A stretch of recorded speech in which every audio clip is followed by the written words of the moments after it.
The name is Law Nation.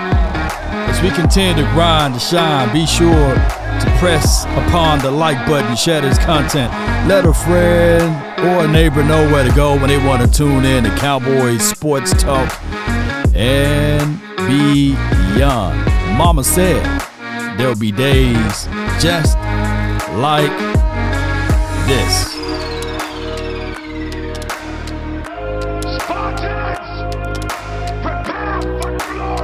Dak Prescott polarizing, plus DT drafting, and more, and more, and more. I know you got your favorites. I know you got your ones that you want. Let's get it. Come on. Here's the room fill up. I hope all is well. Hope you guys having a wonderful weekend. Come on. Life like this, I wish raindrops would fall. Come on.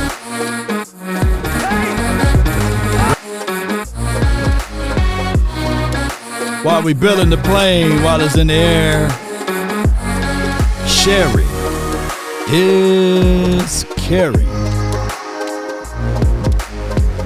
Thank all of you all for the prayers and wishes, the hopes and dreams.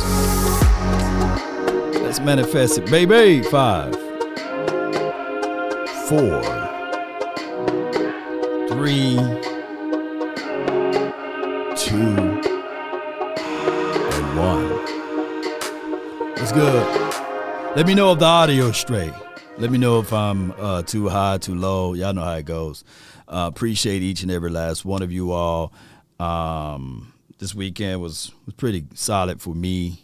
It was one of those things, whereas I always love to, be transparent with you guys. You know how it goes, right? Friday I had outpatient eye surgery. They get the eyes together, and the recovery time is for a week. But they said the vision should be getting back better so I can see better. And yesterday, what was it? Saturday, I had to go back to get a checkup and everything looked good. They said, boy, you good. You should have 20/20 now. So eyes will be a little dry, but I have to wear these shades because of the light. So you guys going to see me shade law for the rest of the week when we go live because of the ocular levels of light. But we made it, baby. We made it. And it seems as if though I never was gone, right? That's why I say, baby, no days off. No days off. No days off. Look at that. No days Yes, no. off. No days off. Yes, indeed. So I wouldn't have to be Stephen Wonder over here, man, talking to you guys, man, because I'll probably figure out a way. They'd be like, Law Nation, he's over here like Stephen Wonder over here. Yes, indeed. But I'm back, baby. So like I never stopped, shout out to my guy, Mr. Rome. So to the future so bright, gotta wear shades. So yeah, trade-off, right? Trade-off in life and everything that goes with it. But it's good, it's great. And we can see, So that's what y'all was saying. Law Nation probably couldn't see that well. That's why he thought that Dak Prescott was so good. You know what I'm saying? He just needed to get his eyes correct. So yeah, baby. So we back.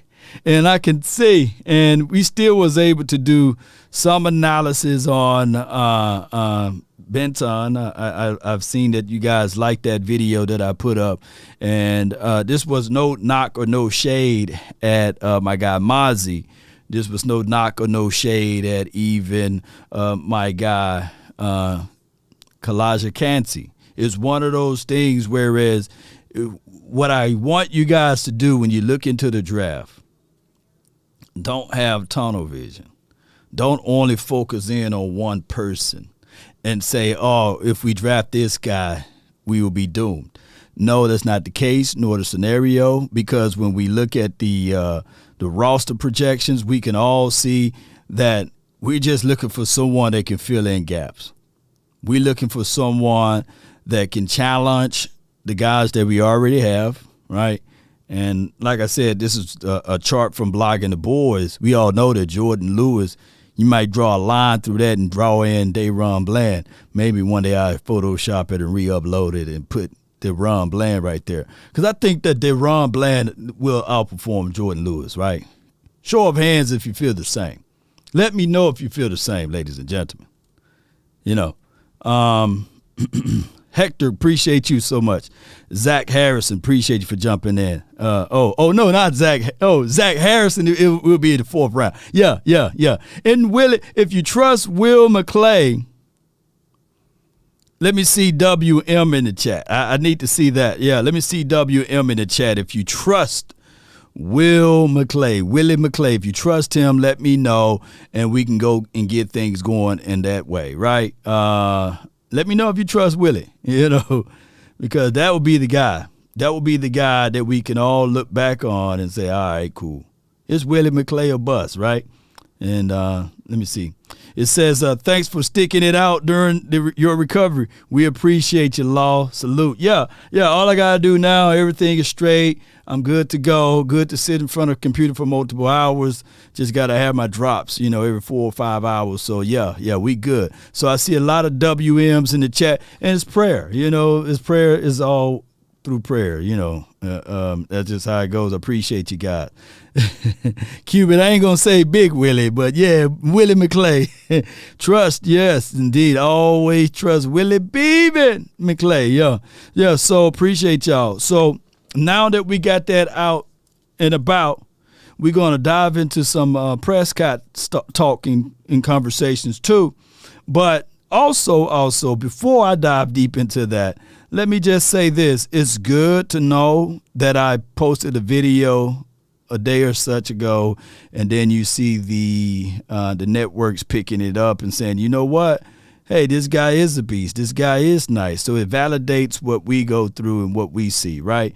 And I tell you guys, I'm not looking for validations. I tell you all the time, validation is only good for parking. But when I look at this, shout out to the SI.com. I think Mike Fisher runs this SI.com, but he says Cowboy Scout and DT Keanu Reeves, right? No, Benton. He is a beast in the NFL draft, and then they go and give more and more details and more analysis upon which on the reason why this would be a good situation if we can fool around and draft him. Some have him at a 1st round, some have him in the 2nd round, some have him as a 3rd round grade or a day 3 grade. I would just say this, man, the draft is always a fickle process. The draft is always a unique one too. You would just never know how a player will fit into your set scheme, system, etc. But when we look at this and we start talking about KB right here, he can line up at 0. He can line up at 1. He can kill the A gaps. The thing that I brought out is the 19 total tackles for loss in his career. I look at now, let me say this too. I look at tackles for loss from a defensive tackle perspective. I value that just as much as a sack. That means that guy that got upfield and he hit you beyond the LOS. You were not able to advance. So that pay heavy dividends for me. Now, he got a wrestling background, and his base, sometimes he play a little too narrow. He's 6'4". He need to get down and lower his pad levels. This is not a guy that's a finished product, right? And he plays in the same conference as a Mozzie, right? So if we look at it from those pictures and say, hey, one generated only 1 sack in his entire career, which was Mozzie, and the other one generated 9. I think that this dude, I think he got a little bit more polished moves as it relates to his pass rush. Now, he got thrown out of the club on that play. There are still some reservations with him. However, I'm looking at a guy that can get upfield, that can create some damage. That's right at 315 to 320. He's still growing. Still got a baby's body, right? He's still young. So he's going to have to grow into a more physical size. But when you look at the comparisons and analysis and you think of it, one guy's mentioned to be gone in the first round. The other guy's mentioned to be gone in day 3. So you will have to do your own homework to see which way you feel and which way you love and which way you like. I'm sitting here saying that everyone have a reason, but results are what matter. I want my guy to get upfield. I want him to be a difference maker. I want him to also allow others to eat. I'm not finna sit here and say I only want a guy that can move laterally on the O-line or against the O-line. I want a guy that can penetrate. Pause. I want a guy that can get upfield and make things happen. That's what I'm saying. And that is what I see when you look at his tape. And I know highlights, we can talk about highlights make everyone look great or what have you. But dog it, at this point in time, for those who want long film study and things like that, wait till we draft a player and I give you guys some inductive analysis. But for right now, I'm only going to give you a spoonful. I refuse to give an inductive analysis of a player and then all of a sudden, that player, he goes to another team. He goes to the Cleveland Browns. I said, damn, I ain't finna give you guys all of my analysis on a guy that goes to the Cleveland Browns. So that's the flow of Law Nation. We're going to break down film. You're going to have to take my word for it that I watched some film, went through what he can and can't do and what they need to work on and improve on. But my videos, before they draft it, is going to be anywhere between 3 to 4 minutes. And if you can't get a grasp of a guy between 3 and 4 minutes, it don't take no 14 minutes. It don't take 20 minutes of me breaking down a film and showing you what he can and can't do. Can they rip? Can they disengage? Can they get uphill? Do they use their hands? Are they feet slippery? In cases and situations against good talent. That's what I do. And we get it down because people's attention span is not there for 25 minutes on a player that might go to the Giants, right? Now, I've been burnt before. And I'm going to say this right now while we live. There are a lot of companies that's greedy. It'll be a one clip in there that they will claim and say, hey, that's our clip. And I done spent 18 to 20 hours to break down the film analysis. And they claim they need to change the claiming rules within the confines of the YouTube. They would take a 1 minute clip out of that 24 or to 25 minute clip that you put together. And they say, it's all theirs, so it's crazy, but neither here nor there. Those are the rules and regulations. So I'm going to stay within 3 to 4 minutes. And if you don't understand what that player can and can't do, then move on. The same could be said about Quentin Johnson before we play this Dak Prescott clip. Quentin Johnson, boy, let me know in the chat, why do y'all dislike Quentin Johnson? What did he do? Why is he considered trash? Why don't y'all like that dude? You know what I'm saying? Come on. Why y'all can't stand Quentin Johnson? What's going on? Man, he's a body catcher, Law. He's 6'4", but he plays like he's 5'7", Why don't y'all? But here's the funniest thing. You will sit back and watch tape, don't like Quentin Johnson, but you love Max Duggan. Like, how do that match? The math ain't matching. Like, come on. And even in his analysis, and even in the approach that I looked at multiple analysts, they said from their mouths and from their analysis independently that Quentin Johnson would have had even better stats if the quarterback was a little bit more accurate, a little bit better with his delivery, etc. So what's going on with that? He's a Roy Williams clone. Now I think that he moves man, come on, Roy Williams, man. That joker ran like he was upright and choppy feet. He'll stiff arm you a little bit. You talking about the Roy Williams.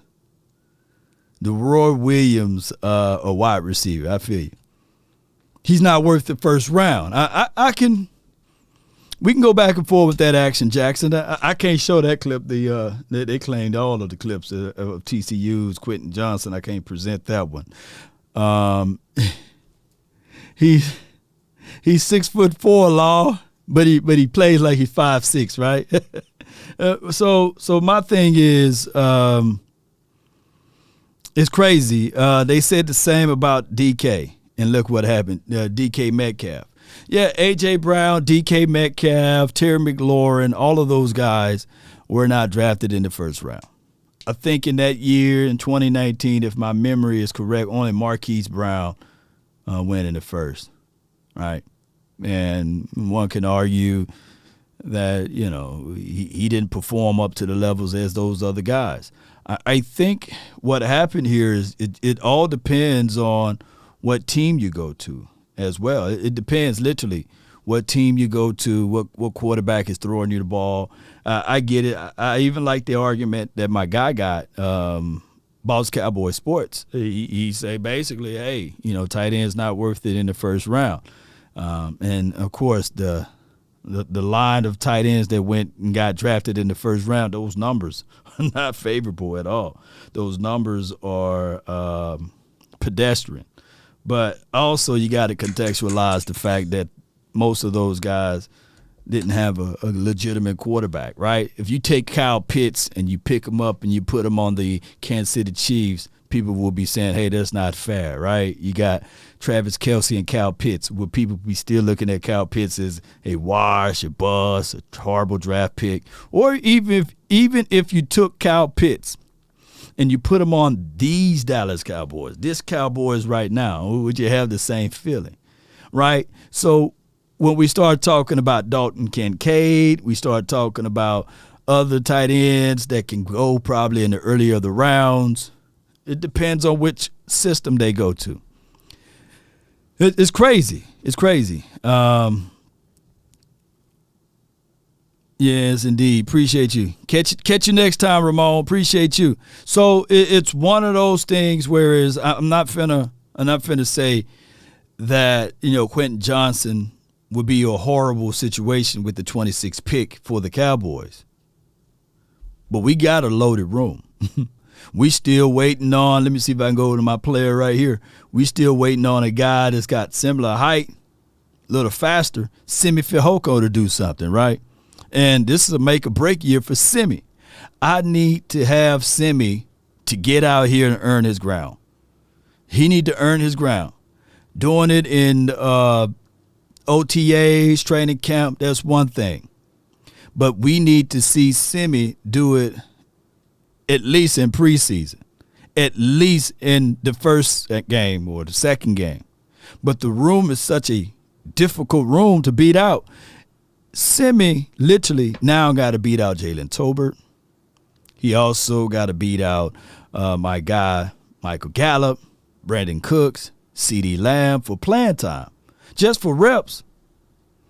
And he got to get on the same page. There's zero excuses, right? He can say, hey, man, I like when Cooper Rush throw me the ball. I don't like the way Dak throw me the ball. But when your number is called, you better figure it out. Simi might say, I like Will Greer when he throw me the ball. I don't like Cooper Rush throwing me the ball. No, he going to have to figure it out, unfortunately. Because people going to be looking at him and saying, hey, we spent, a fourth-round draft pick for him. What round did Simi go? Was it a fourth or a fifth? Y'all let me know. So somebody going to have to fight to get that. And Callaway, he probably looking at this situation saying, all right, hey, we can roll some trees now and play? Shoot. I'm finna get out there and make something happen, man. This is my last chance. But let me get ready right quick. Y'all finna see me out there, man. Watch it, dog. Watch this year. Shoot. And there's no repercussions. It could be Antonio Callaway pushing it for everyone, and all of a sudden y'all looking back saying, oh, well, who who is this dude? You know, where he come from? Yeah. And then my guy, what's his guy name? Cavante Turpin. Cavante is looking at it like, hey, just wait and see. Y'all about to know my name. All last year, I just got finished being the MVP for the USFL and had like a week and a half of break, and then you guys signed me to come over to the Cowboys. I didn't have time to rest a little bit, you know? And, Kenyatta said he was a 5th-round draft pick. Yeah. So Simmons was a 5th-round draft pick.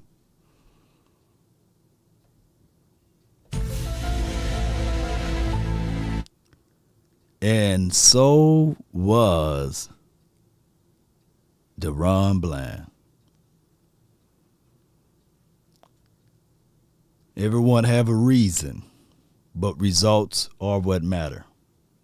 And when your name and your number is called, even if your number get taken from you, right? You got to get out there and ball. You got to show up. Cavante was like, hey, when I was number 2, man, I was balling.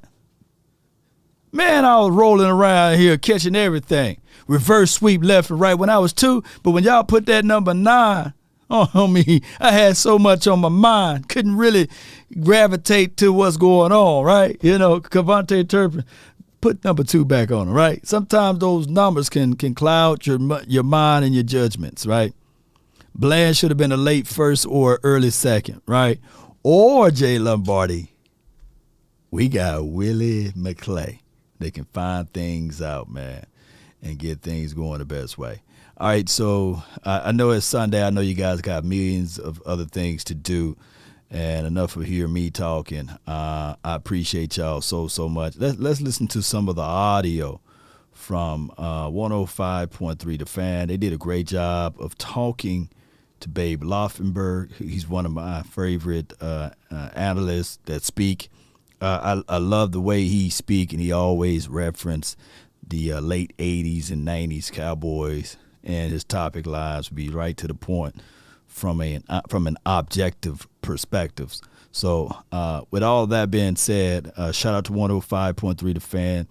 We will post a link to their YouTube video after this live stream. So shout out to those boys. Let me know if y'all can hear audio. Can y'all hear that?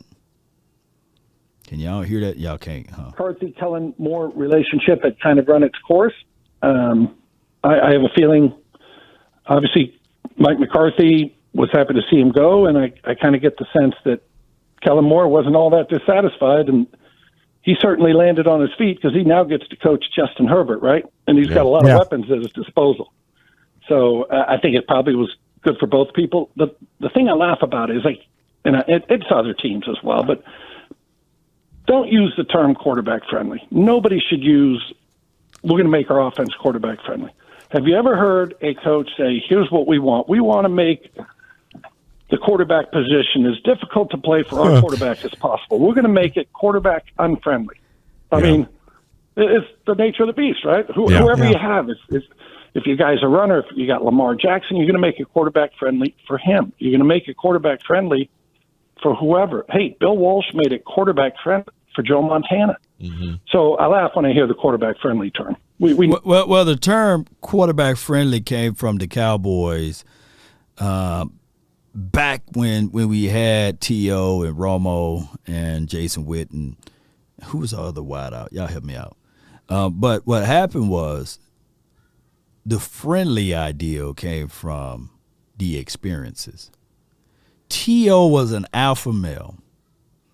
T.O., when he first got here, was 33 years old.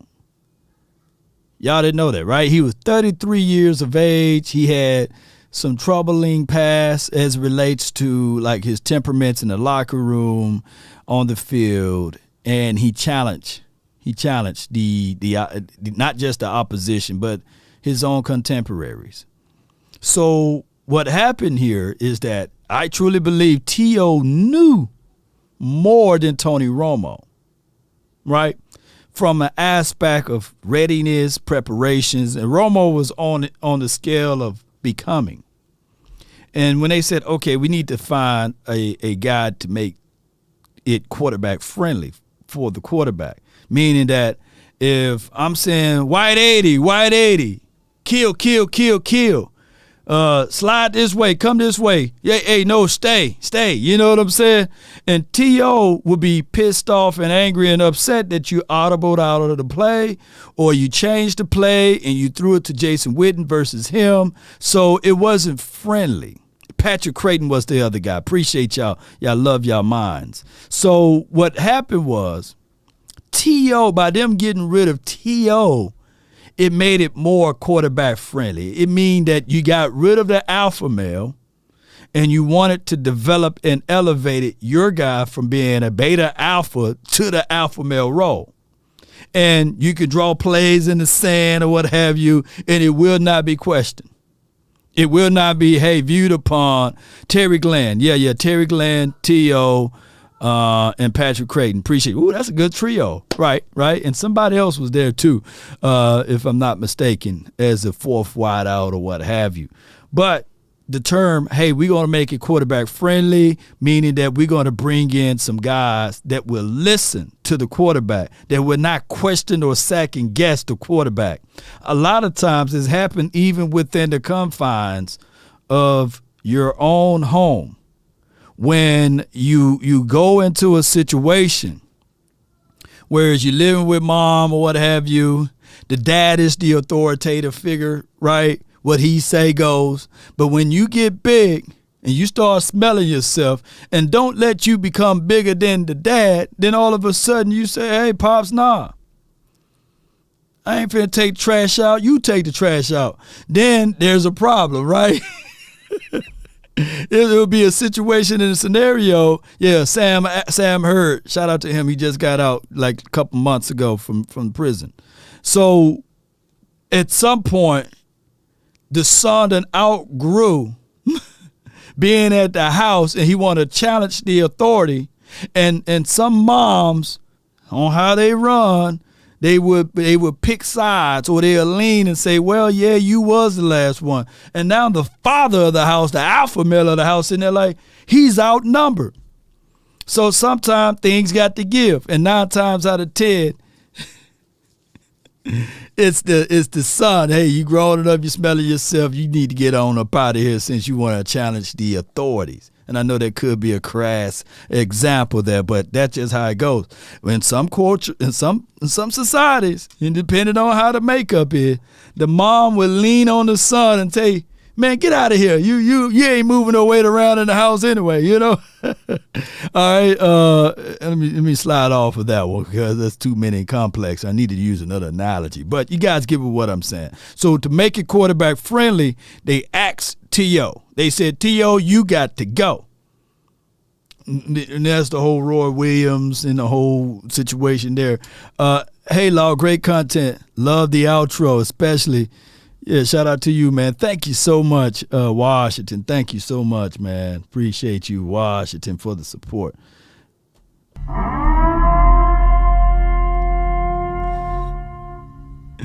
Yes, indeed, man. Come on, Law. Yeah. Appreciate y'all. Emotional, damn it. Yes, indeed. You know, so, look, the people like, man, I ain't know we have family time with Law, you know. But that's how it goes. And don't let it be stepdad. If it's stepdad, sometimes the mama will lean on the son and be like, look, yeah, I told you don't you be hitting my son. You know what I'm saying? y'all remember Baby Boy? You know, they had that whole argument, you know, the guy that was trying to be the dad in the house and the mom, and you know what I'm saying? Y'all know how that goes, you know. And he was just a baby boy, you know. He was just a baby boy, but he was like, Mama, you know, you haven't left the nest. This grandmama house, you know. Y'all know how it goes. But sometimes you get hell-bent and you get hung on the fact that, shoot, too many alpha males in the house. So that's what it happened. You know what I'm saying? So here it is. On the real, me and your mama are getting real serious. You know, so it look like I'm gonna be around here for a while. I ain't trying to be your daddy or nothing, but if you need some advice, feel free to talk to me. Yes, indeed. So sometimes he had to go, man. Come on, bro. So T.O. had to go, man. So he had to go in order for Tony Romo to fill in those shoes. You know what I'm saying? And Tony Romo did a great job. It just that it's sad that we had to casualties in war, but that's just how it goes, ladies and gentlemen. Y'all know how it goes, man. 2023, leave T.O. in the past and focus on the future. No matter what Super Bowl not won, let's go great offense. Let's go great off season. Yeah. You're too cool. I feel you, man. But I'm just bringing back what do quarterback friendly really means, right? And sometimes, and here's my last point, and I'm gonna move off of it. Too cool. We'll move off of it. When you don't have strong coaches, you will not be able to reel that in. You need strong coaches. You need to win. To win is the best deodorant, and that's what I meant, with all of that. But no shade upon anyone that they don't know what I'm talking about. But all right, man, let me get on to this, man. Let me move on. Let me find this clip again. Appreciate y'all so much. Here we go. But I got to play it one more time. On the real, me and your mama getting real serious. Need to get rid of it. What do you think about Dak with more of a West Coast offense? Is that a good fit or a good idea in your opinion? Honestly, we'll have to see. I don't know what it's going to look like. I know McCarthy was talking about kind of a 30% change, and again, I don't know what it's going to look like. But I will say this: there's a lot of pressure on Mike McCarthy. Yeah. I mean, and I don't want to say he's putting it on himself, but the offense has been good. And I know everybody talks about, they couldn't do anything in playoffs. Well, and that is true against San Francisco. The Tampa Bay game, no less an authority than Troy Aikman in that playoff game said, I think that's the best game Dak Prescott has ever played. So that was a week before they played San Francisco.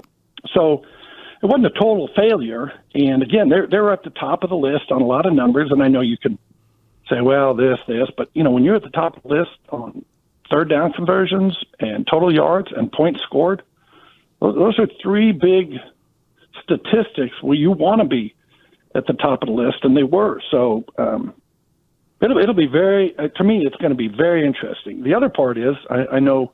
Yeah, shout out to this Too Cool with another super chat. Romo didn't win a ring, but let's get more playmakers. Don't need DL or OL. Need more playmakers, wide receivers and tight end. And that was their philosophy, I believe. That's where you're going to, Too Cool, and I appreciate you. They got more and more playmakers. I think that you always build from the core all the way out. Like if you build from the inside out, I think that naturally helps your quarterback, that naturally helps your defense. And all it takes is a turnover, takeaway to change the outcome of the game. We've seen multiple times quarterbacks with less talent win Super Bowls, right? We've seen talented quarterbacks go to the Super Bowl to never win a Super Bowl. Right now, the Eagles are very high. They're used as a flex. Jalen Hurts, he was in the Super Bowl. Your team never made it to the Super Bowl. And last 30 years, Jalen Hurts is a better quarterback than Dak. Now, Jalen Hurts head-to-head never won against Dak. And even though the record is 8-3, Dak Prescott all-time versus the Eagles, I get all of that, right? But they would take what happened last year with the 5 INTs and say, hey, he's regression. He regressed Dak. That's what we said. That's what they said on the round table, the NFC East round table. However, if you leave out context of a broken thumb, etc., then, you can say, okay, he regressed from a standpoint of INTs. But he still was 2-1 in the NFC East, right? Those are things that you can really contextualize. And if they really came out with a game plan in the final game, could have been 3-0.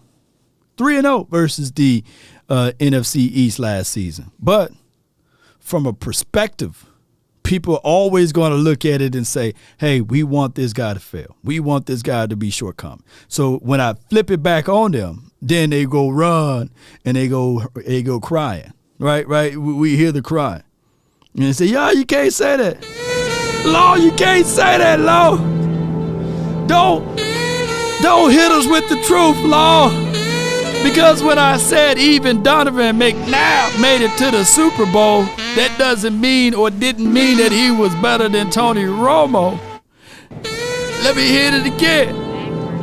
Rex Grossman, I think that's his name. He went to the Super Bowl. Didn't mean that he was the best quarterback ever, right? Yeah, I'm talking about the guys that lost. Let me hit it again one more time. Law. Stop hitting us with the truth. It hurts. Cam, oh Cam. He made it to the Super Bowl. What happened to Cam Newton after he went to the Super Bowl? Hey, Law, do you have any truth else that you want to spit upon some of the Eagles fans that's out there? Yes. Colin Kaepernick. Not trying to cap, but he made it to the Super Bowl. What happened? Cap, what happened after he done made it to the Super Bowl? Bruh. I can see the Eagles fans right now. They don't like some good old Law Nation, but they watching. Stop the cap. Stop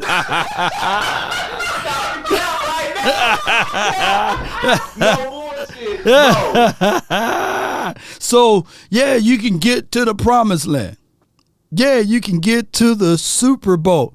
Hey, it is what it is. We can go back and forth. I'm like Money Long. I can do this for hours and hours and hours. Until champagne showers. I can do this for hours and still say that, yeah, just because you made it there doesn't mean that you're going to make it there again. And doesn't mean that all of a sudden you made it there and the team didn't make it there, that you are naturally better. No. Brenda says sometimes INTs was the result of bad decision making. Yes, indeed. Let's go. Ooh, she on the money with it. Let's go. You kind of read about protection issues and different things. I go back to, remember Johnny Manziel's dad said, I truly believe if they can't help him, he won't live to see his 24th birthday. Mm-hmm. And I was like, Dad, maybe that's your job. Not if they can't help him. I think it's your job to step in and take care of your son there. So if Mike McCarthy didn't like the offense, walk down the hall and tell Kellen, hey, get rid of this. I don't like this protection. I mean, that's your job as head coach, right? Yeah, he showed a lot of deference to Kellen Moore, that's for sure. Yeah. The only reason why Mike McCarthy didn't intervene, because he knew what would have happened. It's crass. It is flat out crass for him not to. It is. And we've seen this happen before, especially us growing up or what have you. You fool around, help someone out, and they take advantage, right? Someone, you hopped in the car for only 15 minutes, and they talking about, hey man, if I'm gonna drive you around, you gotta hook a brother up with some gas money. You know what I'm saying? And they fool around and say, all right, they hook you up, they put some gas money in your car, $20 or what have you back in the day. And then the next time they looking for some more gas money. You're like, wait a minute, I just gave you 20. You done drove all that gas out. You saying I ain't giving you no. I tell you what. Well, we ain't riding with you no more then. Because that would have happened with Kellen Moore and Big Mike McCarthy. If he continued to put the gas in the car and they driving everywhere that Kellen Moore wanted to go, and Mike McCarthy can't go where he needed to go, and they keep doing the crazy things over and over again, and they looking back at it and saying, hey, what we need Mike McCarthy for when Kellen Moore is coming up with all of the designs, coming up with all of the decision making, coming up with everything. And then they fail to realize it was Big Mike that was putting the gas money in the car. it may have been Kellen Moore's vehicle, but Big Mike putting the gas in there. So what he had to do is say, all right, cool. Well, we'll see how far you go when I'm not putting the gas money in there no more. I ain't giving you no more gas money. I ain't, because they trying to ask me when I'm the one provided all of the resources. It got so bad back in our college days. Kids, close your ears. You know what I'm saying? We used to tell, we had that one little vehicle. We tell the girls, gas, ass, or cash. You know what I'm saying? Hey, that's all in three things. We gonna got three choices and three options today. We ain't finna. No. You want to go to this side? Man, we way over here at Jackson State. Man, we can't go all the way to North Park. All right, you can be those three options. And that's bottom line. Y'all let me know how that worked. All right, Too Cool says, and then when the fellas said, nah, dog, we don't have those options for y'all, man. This need gas, dog. We need cash, dog. You ain't finna give us the other one. All right, D. Washington says, Too Cool says, D. Washington should be the selection at 26. Look at the dog Mike had at tight end with Green Bay. Yeah. Yes, indeed. No free riders. Frank Melton. Shout out to Frank Melton.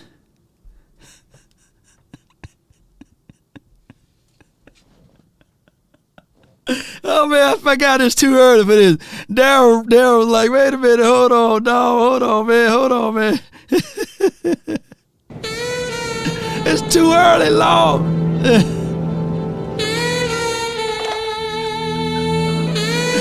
I just left church, Lord. Come on, man.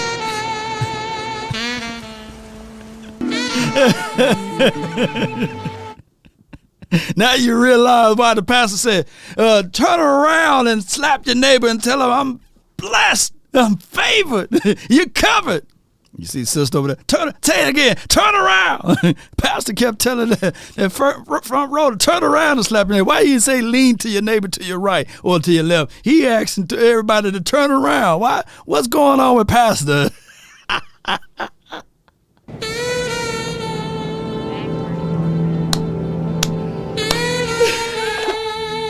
Hey, bro, come on now, dog. Come on, man.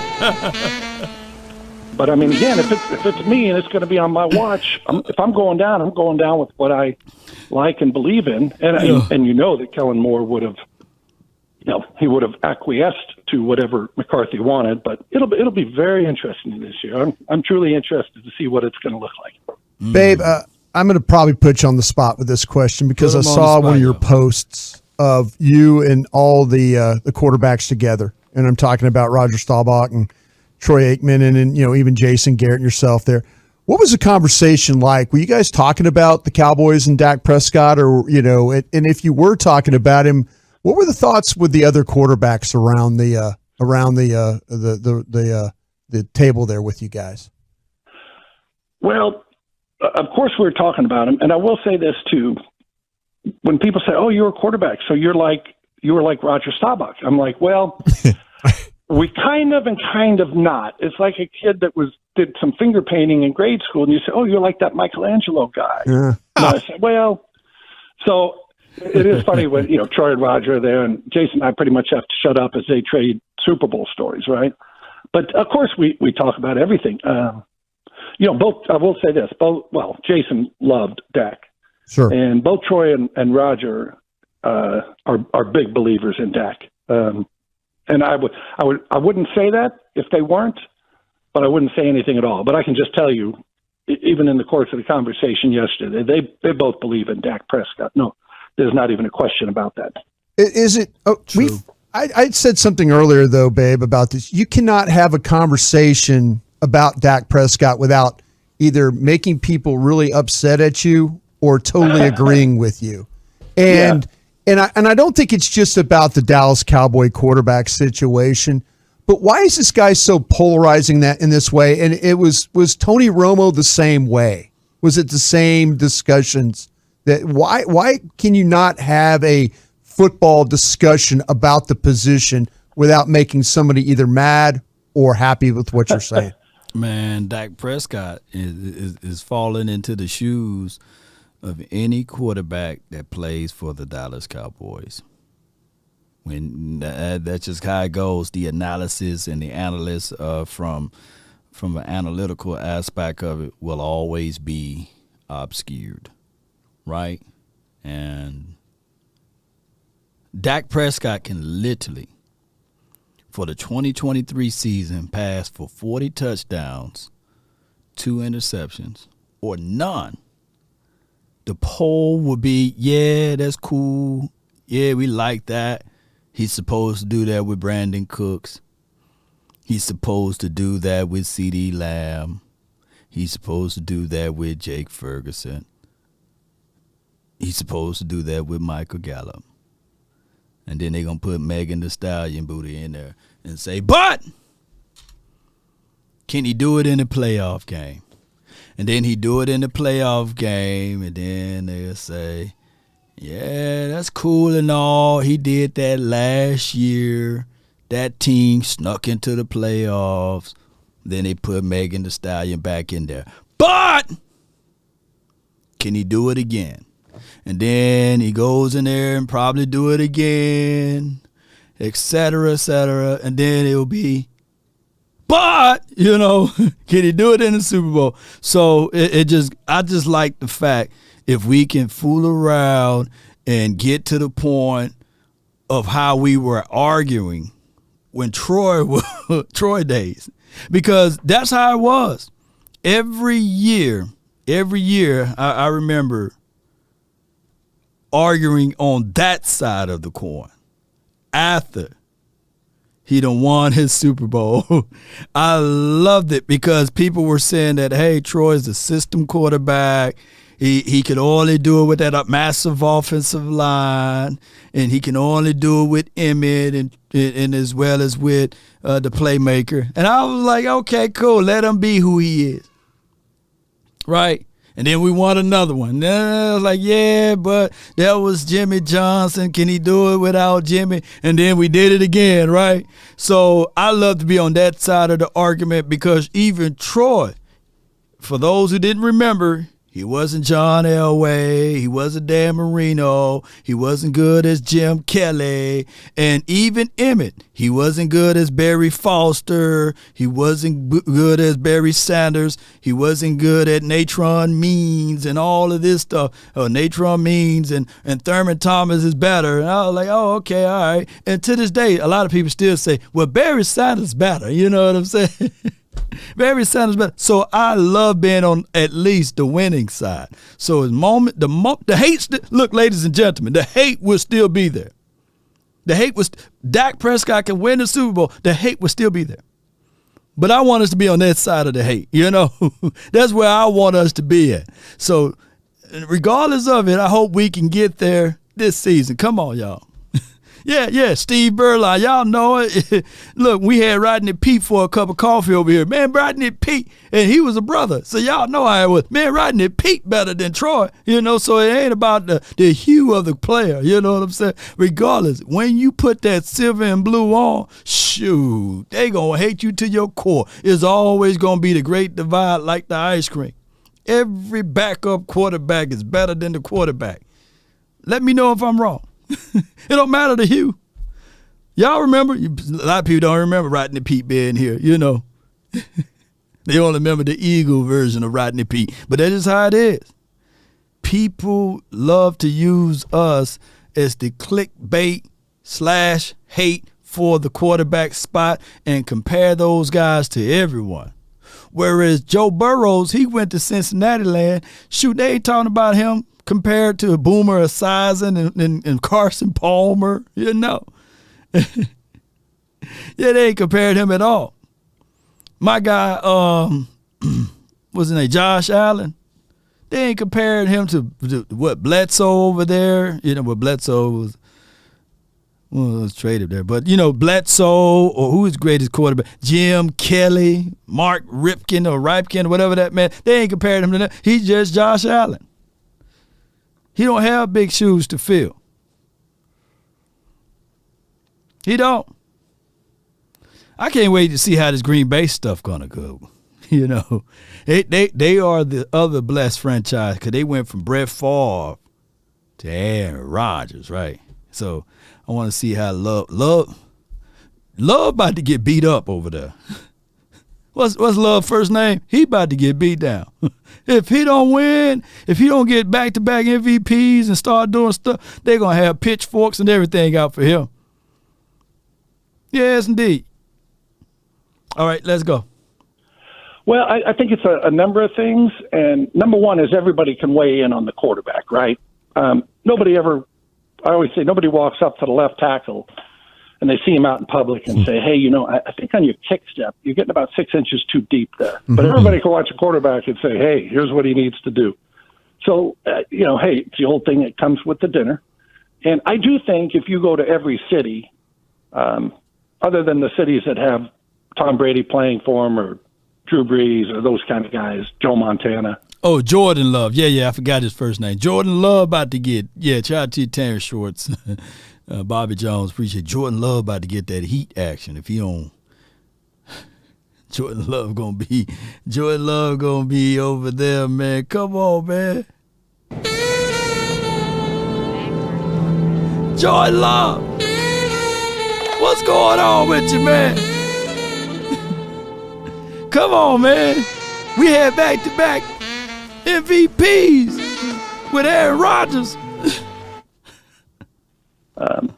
The quarterback is going to be polarizing. And I'll go back. I'll never forget this. I was at a Washington touchdown. I was playing for the then Washington, the team that is now the Washington Commanders. And it was a black tie event, Washington Touchdown Club, or Quarterback Club, excuse me. It was in my guy Clayton goes all the way back. They wanted Danny White to replace Roger at one time. And I know if we can find those press clippings, I'll put it out there right now. Yep, they wanted Danny White to replace Roger Staubach.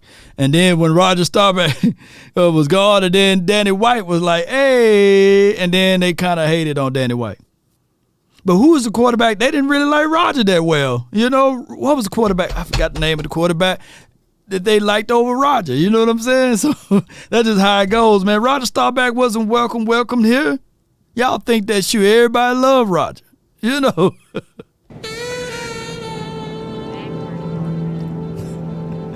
telling you, that's before the internet.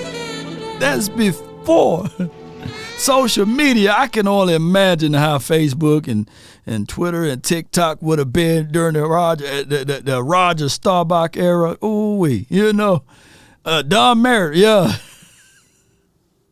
Let's put Don in, man. Roger Staubach can't win the big ones, right? Did they say, look, let me know if I'm right or wrong. Did they say Roger the Dodger Staubach couldn't win the big ones? Let's put it out in the chat. Let me know, yes or no. They said, man, he can't win the big ones, man. He all right. He run around too long. Clint Longley, one of those guys. It was before my time, But I know it was being said. I watched a few documentaries. They literally said, man, Roger, he can't win the big ones. He's a choke artist, man. Matthew, see, some of y'all remembering now. You know what I'm saying? Y'all remembering. Y'all got some good memory. Yeah, man, he can't win the big ones. He's trash, man. He need to go back to the military, man. We need a quarterback that's really focusing on playing just for us. Season, big awards thing, really nice deal. So they had 3 quarterbacks going into the thing, and the 3 quarterbacks with the Washington Commanders presented each of the quarterbacks coming up. And Ray Tittle comes up, and he said there are 4 stages to a quarterback's career. Why Tittle, of course, former New York Giants quarterback. He said there are 4 stages to a quarterback's career. He said stages. You're young and promising. He said then stage 2, you're the backup, and everybody wants to see you play because they know the starter isn't worth a damn. He said stage 3, you become the starter, and they wonder how the hell could these coaches be so stupid as to play this guy. And he said stage 4, they throw you dinners and they tell you how great you were.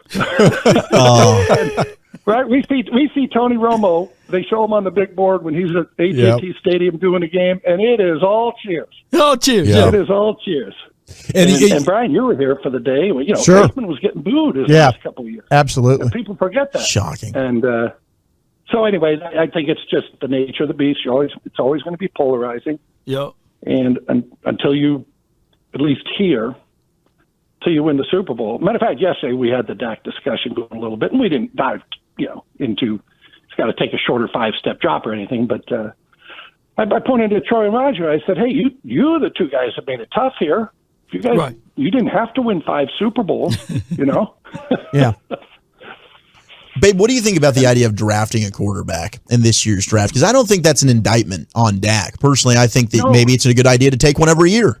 Let me tell y'all a true story, man. We had me and my guy, Big Game James. I think Sky, he couldn't join us on that night. On the late night hype, we had Anthony Wright. Who remember Anthony Wright? And we had a great conversation. Anthony Wright was on the show. We was doing the interview times when we was doing the interviews. And Anthony Wright said it crushed him. He came in, his performance levels were great. They was moving the ball. He thought for sure he had the job all tied up into a bow tie. And I'm going to have to repurpose the video and re-upload it, maybe turn it into a shorts. And he said the Cowboys have their favorites of who they want. And even though he was successful, the very next day, they brought in Ryan Leaf. Ryan Leaf. And to turn on the TV now, to hear Ryan Leaf give his analysis and his breakdown of players and things that, shout out to him for getting back on the sober tip and everything. But you would sit back and say, come on, Cowboys. And Anthony Wright at the time wasn't horrid for us. But it goes to show you that sometimes it's all about timing. And sometimes you will fall in love with characters, traits, the abilities, and you'll miss the meat worrying about the potatoes. I mean, God dog, man. But Anthony Wright, or not Anthony Wright, but Ryan Leaf, he turned the leaf, right? And he's on one of those shows, I think Good Morning Football or one of those shows giving analysis, and he's breaking it down, and he's going over film and stuff. Shout out to him. Good storyline. Will make a great book one day. But Anthony Wright was robbed, man, from the Cowboys. And he went off to the Ravens and had all right years over there. And you can only think to yourself, with the cast of weapons that we had, if he were to stay here, who knows what would have happened. Yeah, so it is what it is. Let's go. Let's listen to more what those boys have to say. I agree 100%. And place where Brian used to work, Green Bay, Ron Wolf used to draft. I always say that Ron Wolf drafted one every year. As a matter of fact, this was it was the year they drafted Dak. Jason Garrett and I go to dinner. And we're sitting there talking, and I said, hey, you know what you need to do? You guys need to pay somebody $2 million to do nothing but scout a quarterback. Look at look at the money you invest in a quarterback, right? I mean, these teams are putting $250 million. What is it to pay a guy $2 million? Now, Ron Wolf is, 80-some years old, but to me, he was the best. He found these guys every year. He was a guy that traded a first-round pick for Brett Favre, who was drafted in the second round, right, from Atlanta. And everybody said, what's he thinking? And we saw what happened. But you get a guy like that, all he does is look at quarterbacks. Because I hate to say this, there's a lot of people, they don't, even quarterback coaches out there, I've been around them, they really don't know what they're looking at. They do not know what they're looking at. So I'm going to pay a guy. And Jason said, well, we don't have to pay a guy $2 million. I mean, we'll give him $500,000. I said, no, because if you pay somebody $500,000, you're going to get a guy like me. I said, you got to go out and find the best guy. And all he does is bring you a quarterback every year. So if you know Jason, he'll argue with you. He'll fight with you. About a week later, he said, Bambino, Wade Wilson isn't going to like this, but I'm going to send him to all these quarterbacks. Yeah. and have him. And if you remember, Wade Wilson is a guy that came back basically with Dak Prescott. Yep, sure did. Thanks, babe. Yeah, I'll tell you what. I'll give you one. I'll give you one, babe. You give Scott McLuhan a case of Dos Equis in the quarterback list. He'd line them up 1 through 10 for you. There you go. You remember Scott McLuhan that was a general manager with the command? Well, he was at the Redskins and stuff like that. Before they were the commanders, before or the football team. But Scotty was one of the best quarterback evaluators ever. But you give him a case of Dos Equis, he'd figure it out for you. Oh, that's great. Yeah. That's all it took? That's all it took. I love it. Yep. But, hey, I'll be the first to tell you. I mean, anybody will. It's hard, right? I mean, you go back to I'll name a guy in this year's draft, and I'll say he's not going to make it, just because the majority of them don't. And I always go back to John Elway. Nobody knew what a quarterback looked like, smelled like, walked like, talked like more than John Elway, right? And couldn't find one. Get it right. Couldn't find one. I mean, he got Peyton Manning, but we knew what Peyton was at that time. It was a matter of if he stays healthy. But he could not draft one to save his life. What are you looking for, babe? It's just, oh gosh, so many things. What are you looking for, I mean, babe? There really is. There's so much that goes into the quarterback. And I believe, too, you really have to get out there. I mean, I kind of look at the guys, but you got to get out. You got to see them in person. You got to talk to people. Is it important to him? Is he going to be the first guy to get there and the last guy to leave and all that stuff? Man, it's weird, man. Or you can do what Prime said. He wanted a quarterback from the mom and dad got to be in the house. They got to be the leader of men. They got to be good, high GPA guy. Well, we will see how that works, man, with Prime. Let Prime be that guinea pig on how to find QBs, because QBs, in my opinion, you got to have one with their head on their shoulders, right? You got to have one that's the first one, they're the last one to leave. And as crass as it sounds, man, Prime said some things, man, that two-family house, Yeah. So Prime, Dion, for those two parents in the house. Yeah, Kenyatta. Yeah, so Dion Prime, when I say Prime, that's what I'm meaning. Dion Prime, Tom Sanders. He got a philosophy about it, right? So we would never know, man. I think Ryan Leaf probably came from a two-parent house, but you just never know. You just never know. Johnny Manziel, he came from, his mom and dad was in the house. You just never know. So it's one of those things, whereas I think that you can over-critique a spot on the field and you can over-analyze the spot on the field. And that could happen. But before we go any further into this interview, I want to share this link with you guys so that you guys can click on the full interview and leave me your thoughts of what have you. And the link is in the description box before we go a little bit further. It depends on motivations of a player. Yeah, so I won't paint everybody with the same brush like Prime did, but at his spot, Colorado, these guys are not millionaires, right? Multi-millionaires. These are kids. These are impressionable minds. So you got to find that motivation from within, and you got to find that person, that dog that want it. Now, of course, some of these kids getting these contracts now in college, which is allowed, and we'll see how that works 5 to 10 years from now.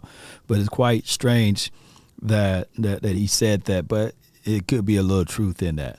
So it's hard to just draft them like that. I will say the one thing I always laugh at, you ask about, Joe Blow, and they say, hey, this Joe, let me tell you, he is big, he's tough, he's fast, he's this, he's that. It's just not very accurate. And I'm like, that's at the top of the list. Yeah, I'm out. Buried the lead, Worked with Josh Allen. Yeah, and honestly, I'd have to go back, which I haven't, and look at Josh Allen.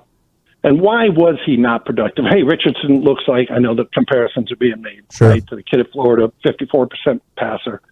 Why was that? What happened? Well, I'll say this about Josh Allen. He was throwing to guys that were cattle ranchers and pharmacists. Yeah, right. That makes a difference. I mean, the guy at Florida is throwing it legit, and nothing against Wyoming. One of the best places. I mean, I got my ass kicked in Wyoming in a football game. I mean, I was at TCU, got beat. Wyoming, they play football, but you're legitimate. Your quarterback sometimes is at the mercy. I'm looking at these wide receivers in the draft. Looking at a kid at Wake Forest, one of the best quarterbacks in the country. Looking at a kid at North Carolina, one of the best quarterbacks in the country. When you're evaluating players and they're playing with some of the best players in the country, look better. It makes that evaluation look a little bit easier. Right. And it's even, I looked at Bryce Young. It was funny. I was watching a game, Alabama, and I forget. Before he go into that, they made a comp earlier today that C.J.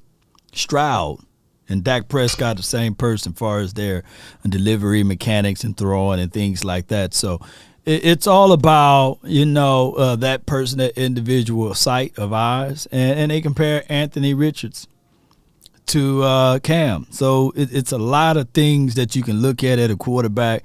But I also look at it like, man, what system you going to?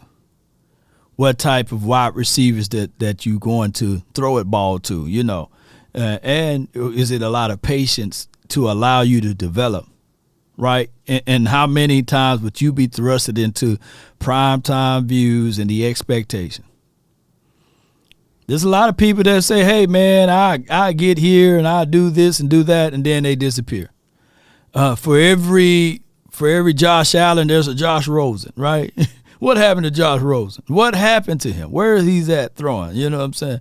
So it's crazy how, and Lamar Jackson coming out of college, hey, I think that he would be a great wide receiver. I think one analyst said.